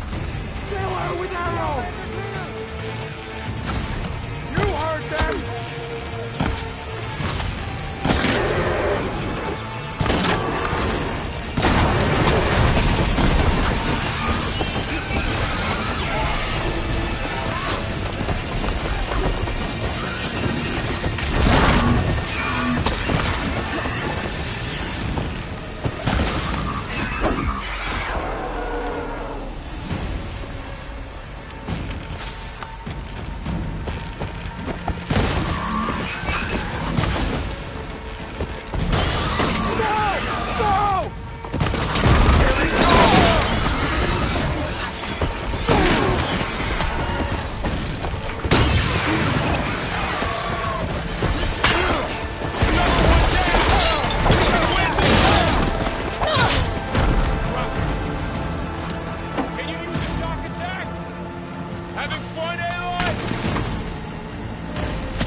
Enough!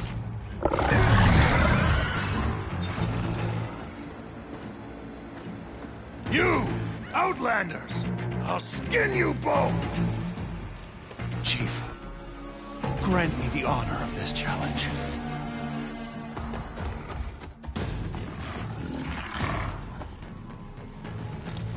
Granted.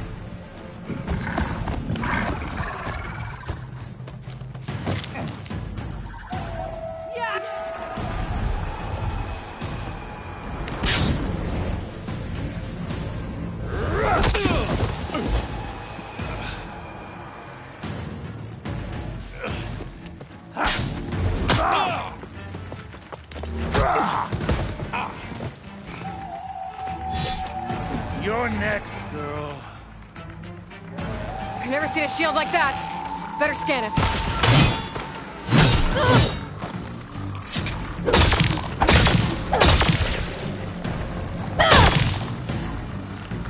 That shield will break if I hit hard enough.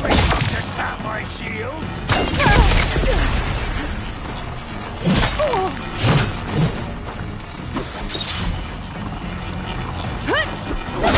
Now's my chance.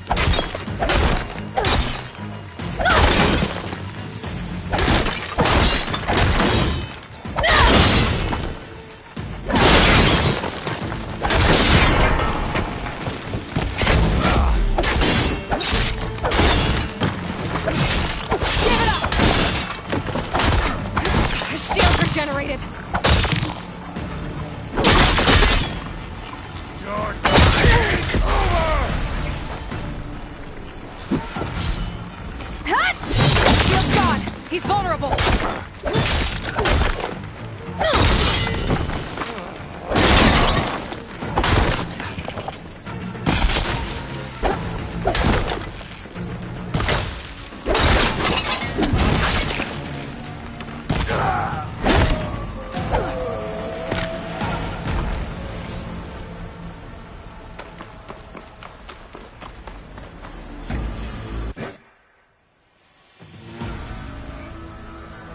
turn! Come down here and face me! No! It was an honorable challenge. You've earned your life today. Comrades!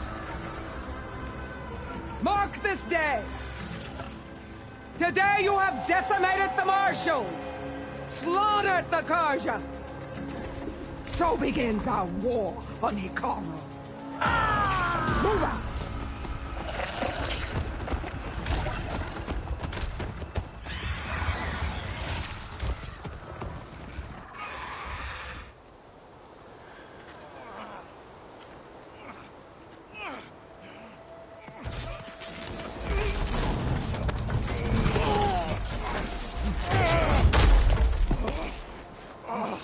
Get him to the camp.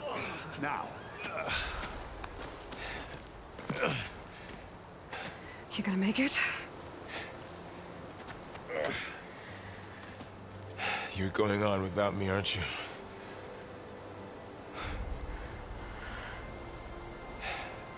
Guess I'm stuck with Aaron. For now. Come on. I'll take you back to the fort.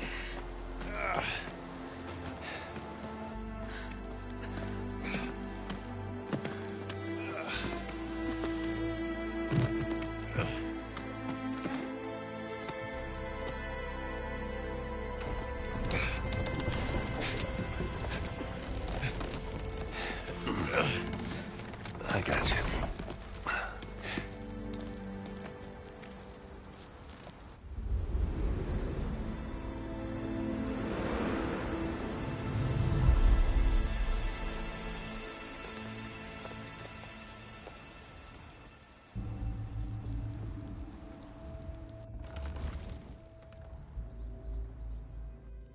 It's salvage time, boys.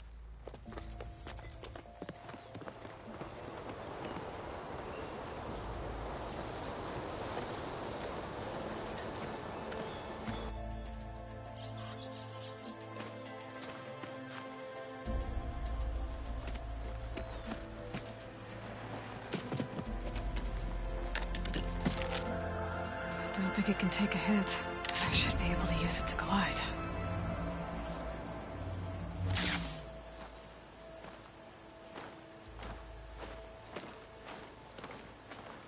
Aloy. We're still trying to sort out this mess. Seems like the Tenakth have a civil war in their hands. That sounds about right. The Marshals weren't expecting Regalla to attack. And the entire Karja delegation was slain. Nozar, Vuadis, Peshav. A massacre. What will you do now? I have to head west. Hopefully this rite of passage is still good. For what I'm after, I'll cross all of Tenakth territory if I have to. Then you have a long road ahead of you. This is only the threshold of the Forbidden West. The Tenakth's true domain lies over the mountains that border Plainsong, home of the Utaru tribe. This isn't Tenakth territory? All that out there? That's no man's land. It was supposed to be neutral ground, though obviously this Regalla ignored that. Her rebels approached from the north, with all those machines they were riding. They must have made camp up that way. The rebels were riding bristlebacks. And there were bristlebacks in the Daunt. Are you saying the rebels let them into the Daunt? How would that even be possible? I don't know. But it's worth looking into. While you're at it, there were a number of Karja and Oseram who went out there before the gates were shut for the embassy. Maybe you could check in on them. See if they're all right. I can keep an eye out. Is there a tall neck somewhere nearby? A tall neck? There's that one, over there, near the Utaru border. But why? It's hard to explain. It'll help me get the lay of the land. If you say so. Is there anything else I can tell you before you go?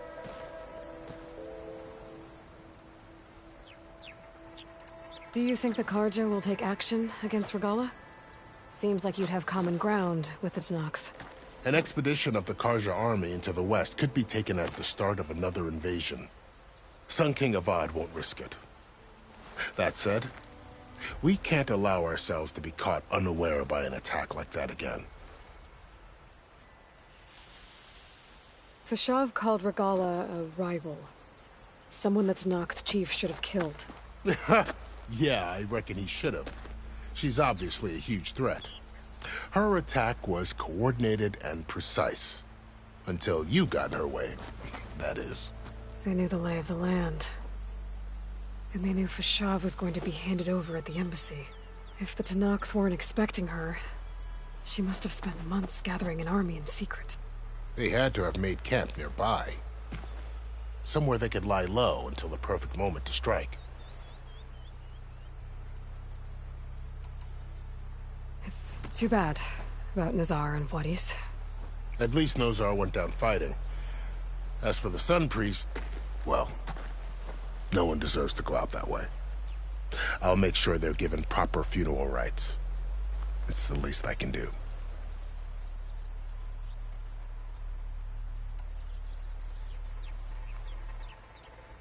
You said the Tanakh's lands are far to the west. What can I expect to find between here and there? Well, as I mentioned, you've got a stretch of wilderness known as No Man's Land, and then New Taru farmlands. Past that are the Tanakh. Their territory is split into 3 clans: Desert, Lowland, and Sky. Right. I saw their banners at the embassy. The Desert clan is closest. Ooh, vicious lot. Where everyone else sees an inhospitable wasteland, they see a challenge to dominate. Somewhere beyond the desert is the tribe's capital and the territories of the other 2 clans. You don't sound certain. I've only heard the stories. During the Red Raids, the Karja army tried to push into Tanakh territory, but the United Clans rose up against them, forced them all the way back to the Daunt. So no one except the Tanakh really know what's beyond the desert. Maybe the scholars do, back in Meridian. All those scrolls have to be filled with something, right? You mentioned the Utaru tribe. Their lands are between here and the Tanakh further west? That's right. Plainsong is their home. They're a peaceful bunch, at least compared to the Tanakh. More taken to farming than fighting. It's hard to imagine a bunch of farmers surviving in the Forbidden West. Make no mistake, they have a fierceness all their own. When the Karja were pushed back during the Red Raids, their warriors chased ours through the burning fields of Plainsong. The Sun King has made several overtures of peace to them as well, but so far, they've declined. If they're so peaceful, why decline? Don't know. I heard they have their own troubles to deal with. Something about a food shortage. You'd think that'd make them open to trade, but no. They just want to be left alone.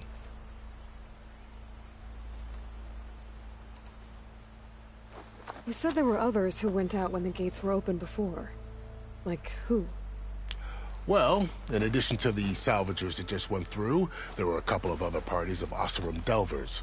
Even saw 2 Karja scholars trekking southwest with an Oseram crew.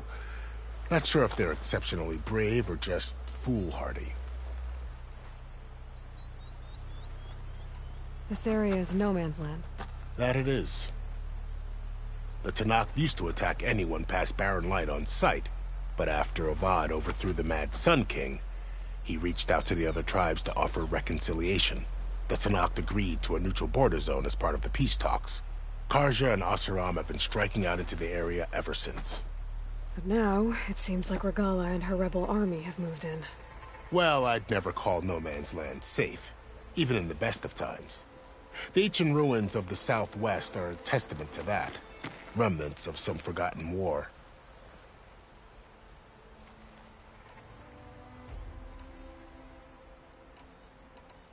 About Fashav. The man was taken captive by the Tanakh. Survived for years out in the west, only to die just short of the Sundom. It's a cruel end for a good soldier.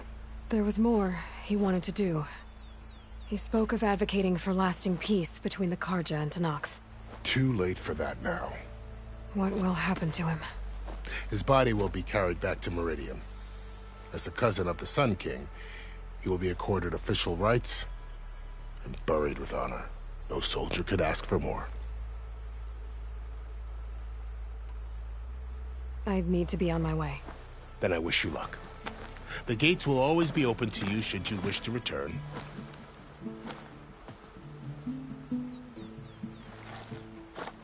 And don't worry about your friends. We'll get them patched up.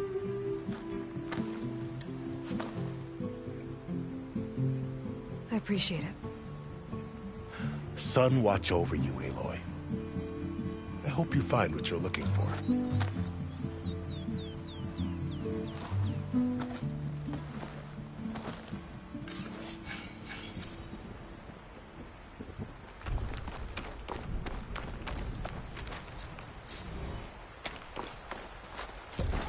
I'm traveling on an empty stomach.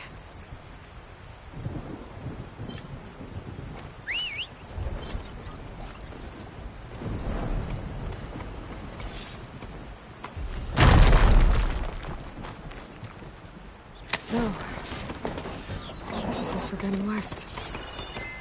A whole new frontier to explore. The coordinates from the spires should lead to Silence and Hades. And just maybe, a backup of Gaia. It won't be easy out there. The storms, Regalla's machine riders. We'll have to push through it all. Find a way to fix the world. Like Elizabeth would.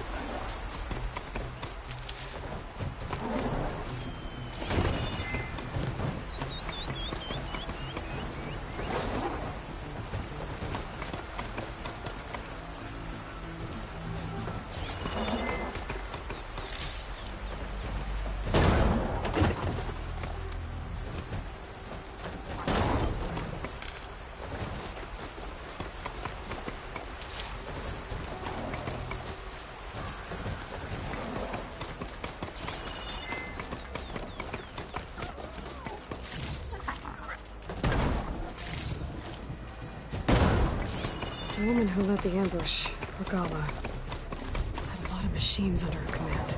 Only one other person who has that kind of knowledge. Silence. What's his angle? Why help to knock the rebels?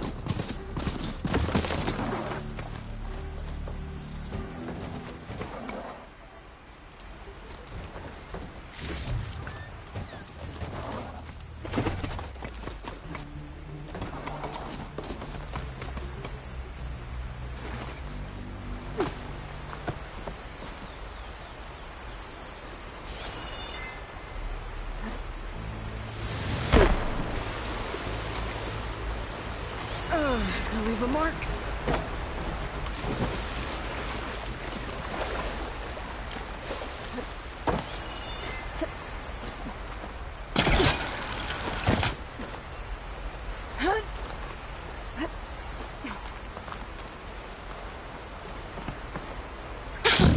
It worked.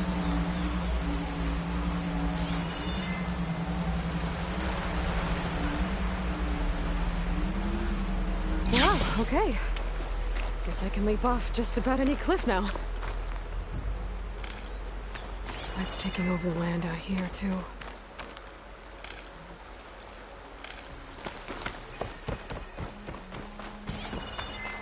Those must be the salvagers I met in Barren Light. Looks like something's going on. You really think you can beat me? Group, come on. You know me. Have I ever given you anything less than perfection? If it isn't this... I'm counting on you, Aloy.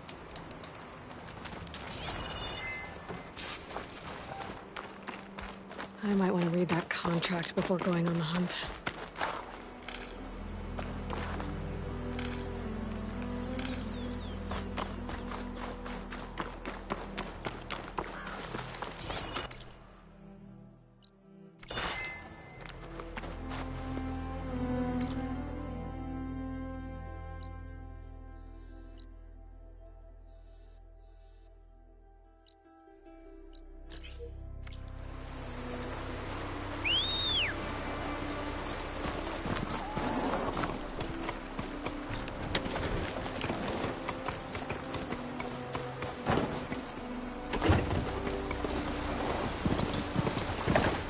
A lot of ancient wrecks out here. Must have been a huge battle. The old ones. They gave everything they had to slow down the Pharaoh swarm. To buy Zero Dawn time.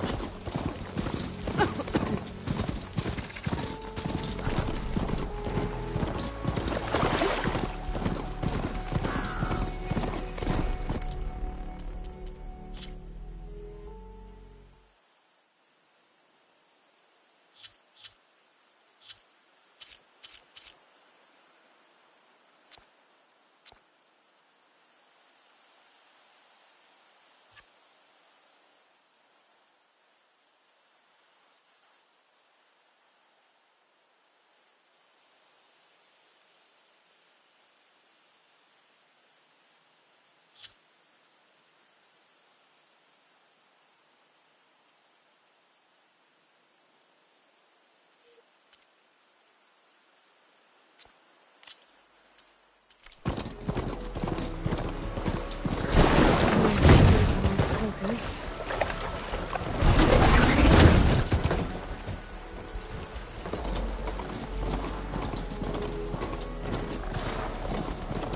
Tallneck. If I override it, I can get data on the surrounding area.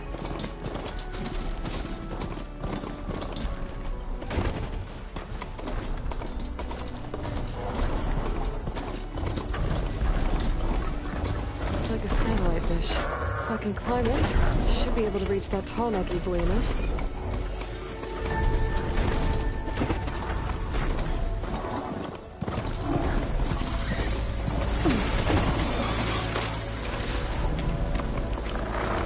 Power generator. It looks dead.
power generator. It looks dead.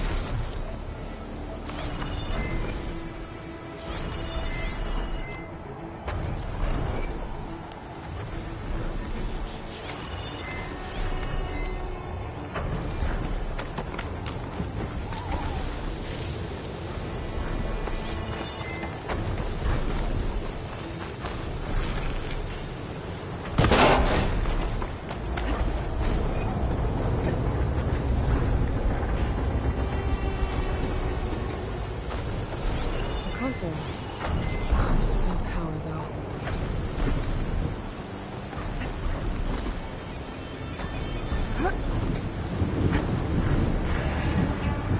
Can't climb any higher, but looks like this thing can rotate. If I can figure out a way to turn the power back on, I might be able to move things around and find a way up.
power cell.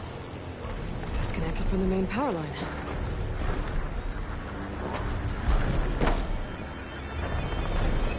Let's get that generator below the dish going.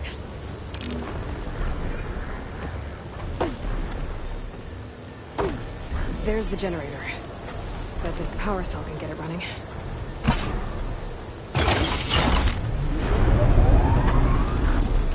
Power's back. I should check that console I found earlier. Let's see what this thing does.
Should be able to get to that tall neck now. Just gotta find the right spot.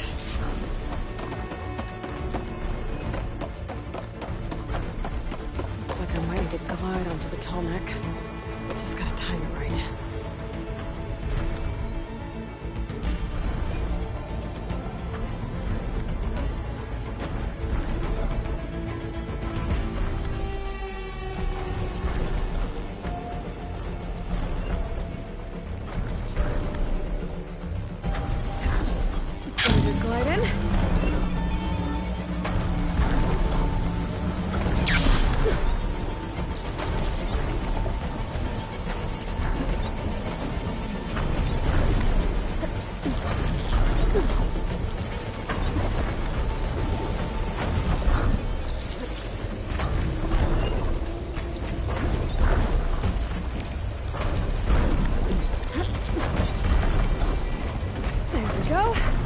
Time to override the bridge.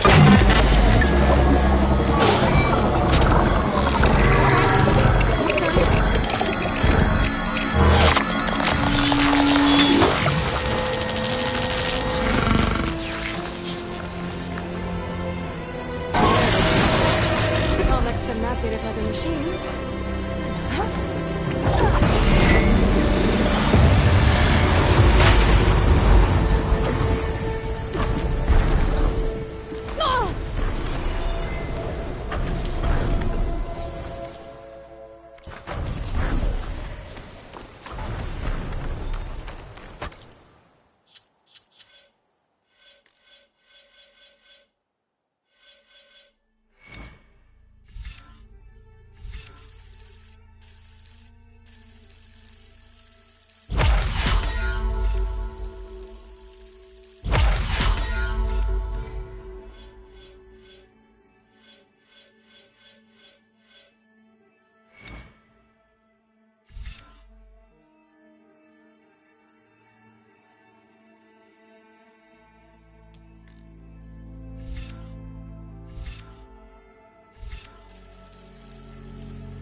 I've got some news for you.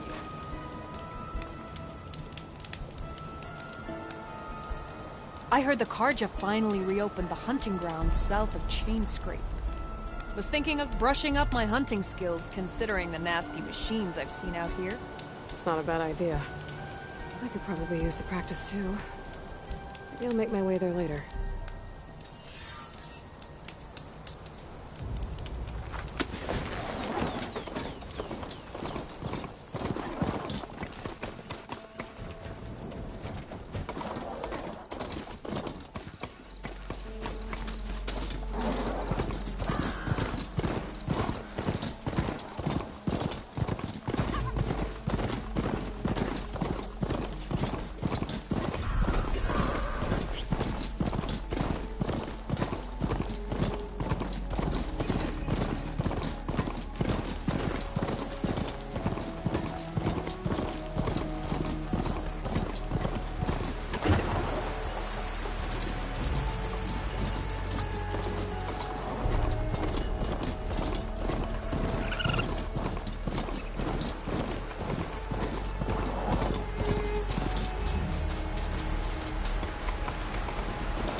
Looks like the coordinates Silence gave me match that wreckage. Did he install a Hades or another Titan?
Location of the coordinates I scanned from the spire. A workshop underneath a dead Horus Titan. Just the kind of place Silence would slink away to. But what was he doing here? Poor Hades. So cramped in there. No room to think.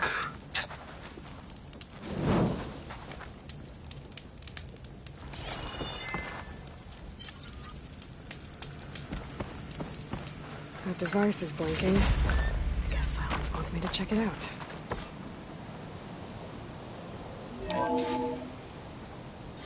Aloy, consider this message a beacon to help guide you out of the fog of ignorance. Using explosives, I've detached the processing orb from the Titan overhead, a perfect cage for our mutual friend, Hades, in order to render it cooperative.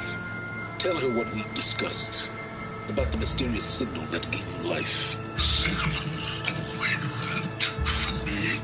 Signal was received for 7.22 years and ceased. Cannot compromise. Can reboot. But entities will still fail. Back to that, are you? Perhaps you need a reminder that you have failed. So you see, Aloy, Gaia can be safely rebooted. As for where to find a backup, well, you'll need to trot along after me to find out. He thinks he's got it all figured out. Bastard. I guess there's only one way to find out where he moved the orb. Might be worth looking around more first. It's some kind of log, most of it's redacted. It looks like Silence put a lot of work into forcing Hades to talk.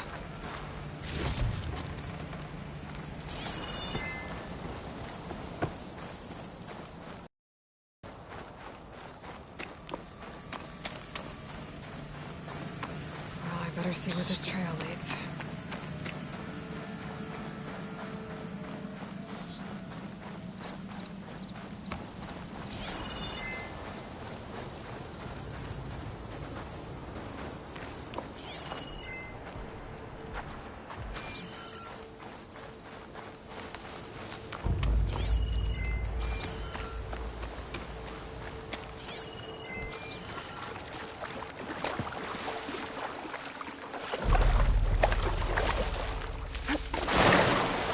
Shake off this wet.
Merchant.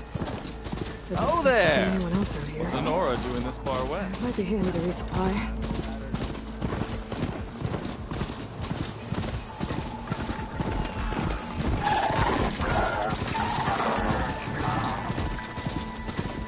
Someone left their hammer on the machine. I should take a closer look.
Only find the best gear here.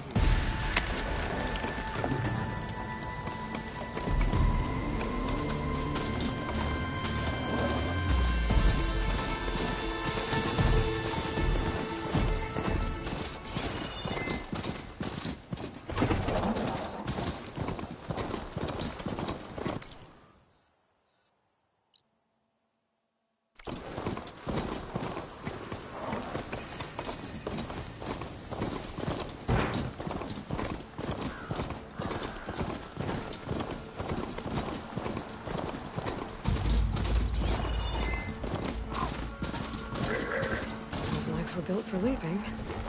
And kicking, no doubt.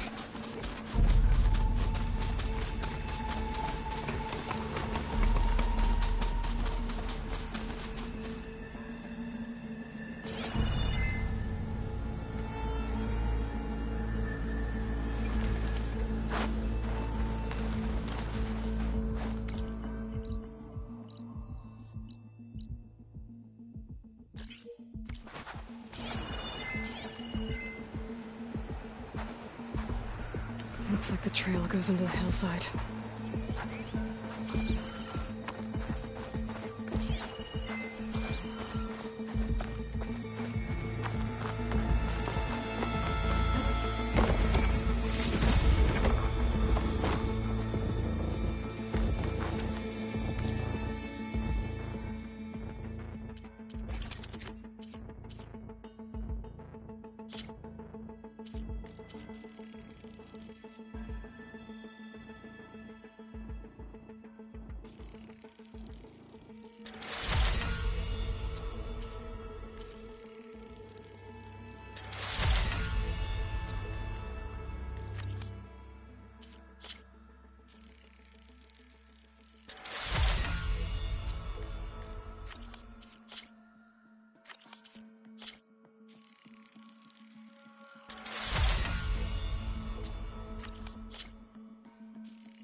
Ruin. Okay. Let's see where this goes. I guess Silence used that machine to haul his prize.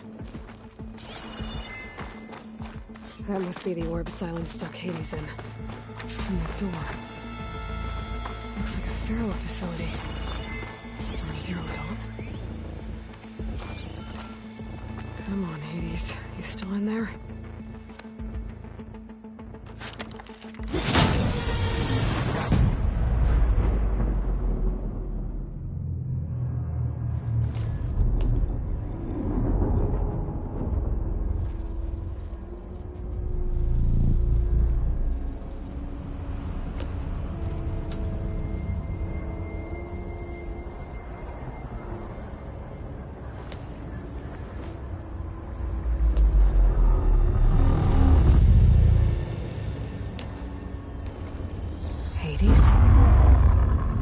Is that you?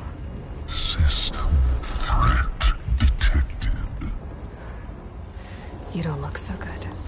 You are the AI come to destroy me.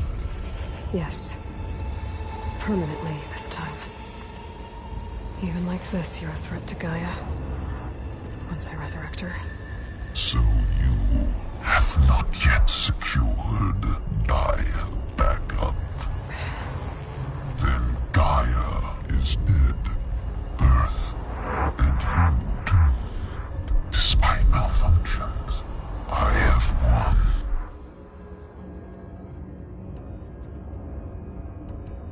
What did Silence do to you, Hades? It's like you've been hollowed out. Silence interrogated me.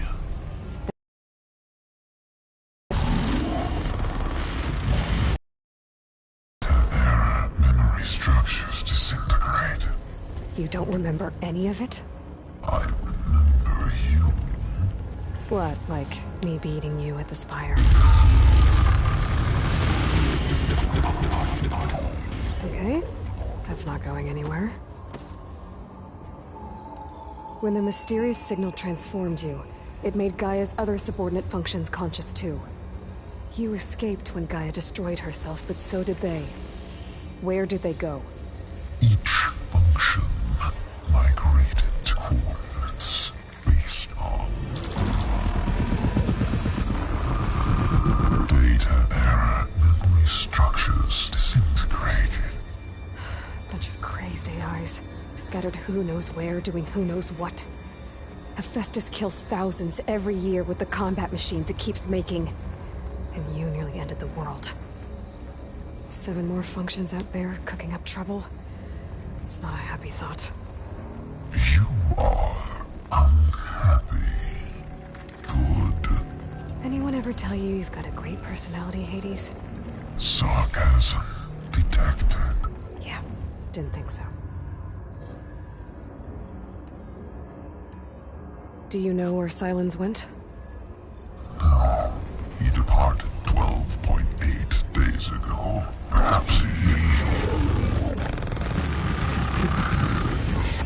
Beta error.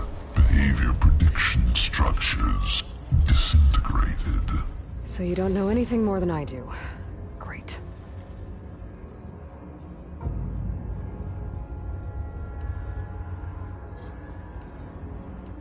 Silence questioned you about the mysterious signal. The one that woke you, gave you consciousness. Who sent it? Signal transmitted by masters. And who are they? Masters woke me to destroy earthly life. Who would want that?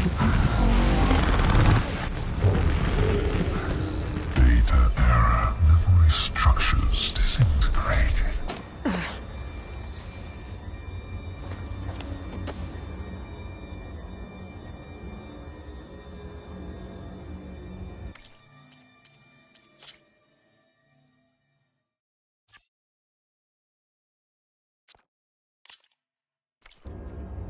Silence questioned the one that woke you, gave...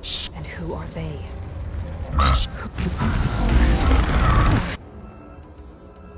Enough. It's time to finish this. Does Aloy still think she can restore Gaia? Save life on Earth? Yeah, Aloy does. Then you are deluded. Extinction inevitable. What would you know, Hades?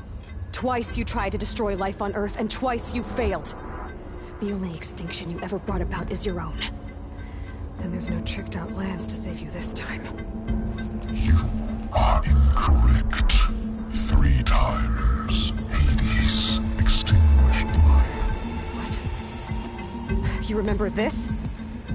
Yes. Data intact. Non-viable biospheres aborted in years 2154, 2161, 2168. So? That's centuries ago. It's what you were designed to do. Current biosphere is version 5. There will be no version 6. There won't need to be. I'm saving this one. Deluded. Outcome inevitable. Master override armed. To activate, state name and rank. Elizabeth Sobek, Alpha Prime. Extinction. Master override activated. Purging extinction protocol. Last light.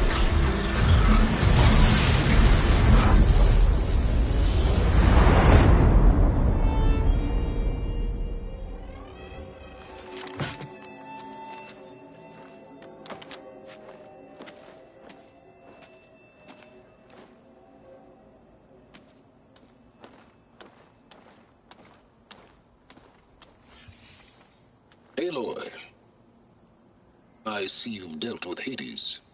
Yeah. Think maybe you can stay dead this time? It will. You can trust. Trust? Yes. Trust. As in, since I did what you could never do, and extracted all of Hades' priceless knowledge, you can trust that I was willing to actually let you destroy it this time. So back to holograms instead of face-to-face? What, afraid I'd stab you or something? There's a reason And using the same spyware. I see, so... all those times I called, you could have just answered? But I guess you just prefer to go on spying all this time. My world stopped revolving around you months ago, Aloy. I've had work to do. Countless hours of research. As demanding and time-intensive as it has been critical to the fate of this planet. Right. Of course. You're just trying to save the world, too. That's right. The difference, of course, is that unlike you, I've produced results. Did you find a backup of Gaia or not? Oh, yes. I believe I did. Where? Voila. Why do you think I summoned you here? Behind that gene-locked hatch lie the ruins of the ancient facility where the Hades extinction protocol was perfected. A testing process that ran hundreds of trials, each of them using a backup of Gaia. Hades told you this? It took some convincing, but yes. So, are you ready to go get what you've been searching for the last 6 months? Or are you just going to stand there with your mouth open? You mentioned you've been busy. Exceptionally busy. But not so busy you couldn't teach Tanakh rebels to override machines, ride them as mounts. Aloy, the only issue you should be concerned about is obtaining a Gaia backup. Perhaps if you focused more, you might actually see results. That's not exactly a denial, Silence. Take it any way you want.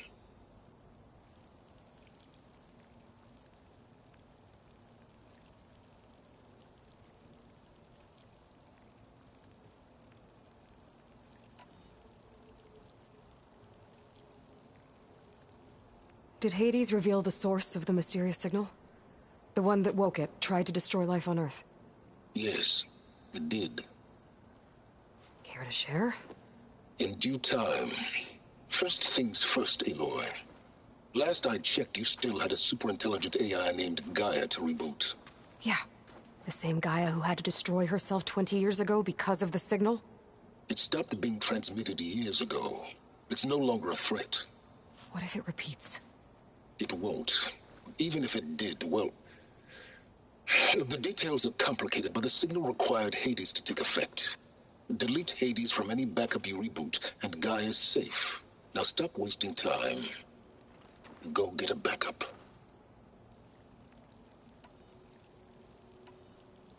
Just to confirm, Hades said that there are backups of Gaia in there. Yes. Or were, anyway. 1,000 years ago.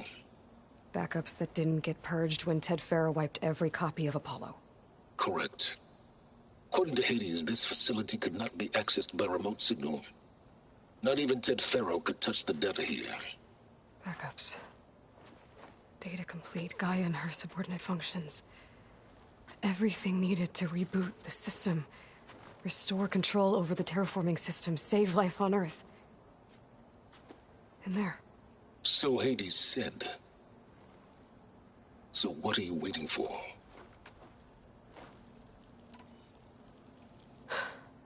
All right.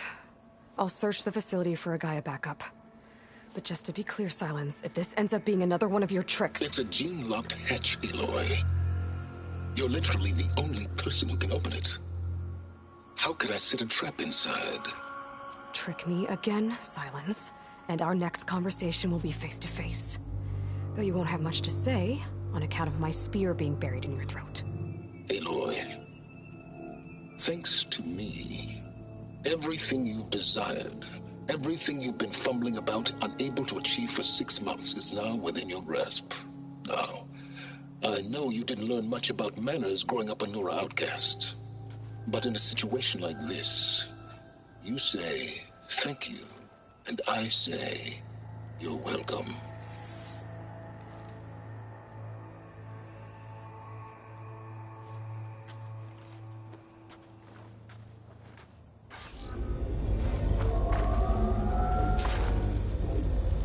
Hold for identiscan. Genetic profile confirmed. Entry authorized. Greetings, Dr. Soga. Please step inside. Please step inside. Please step inside. Are you kidding me? I think we're in luck. In luck? The door is completely messed up. Obviously.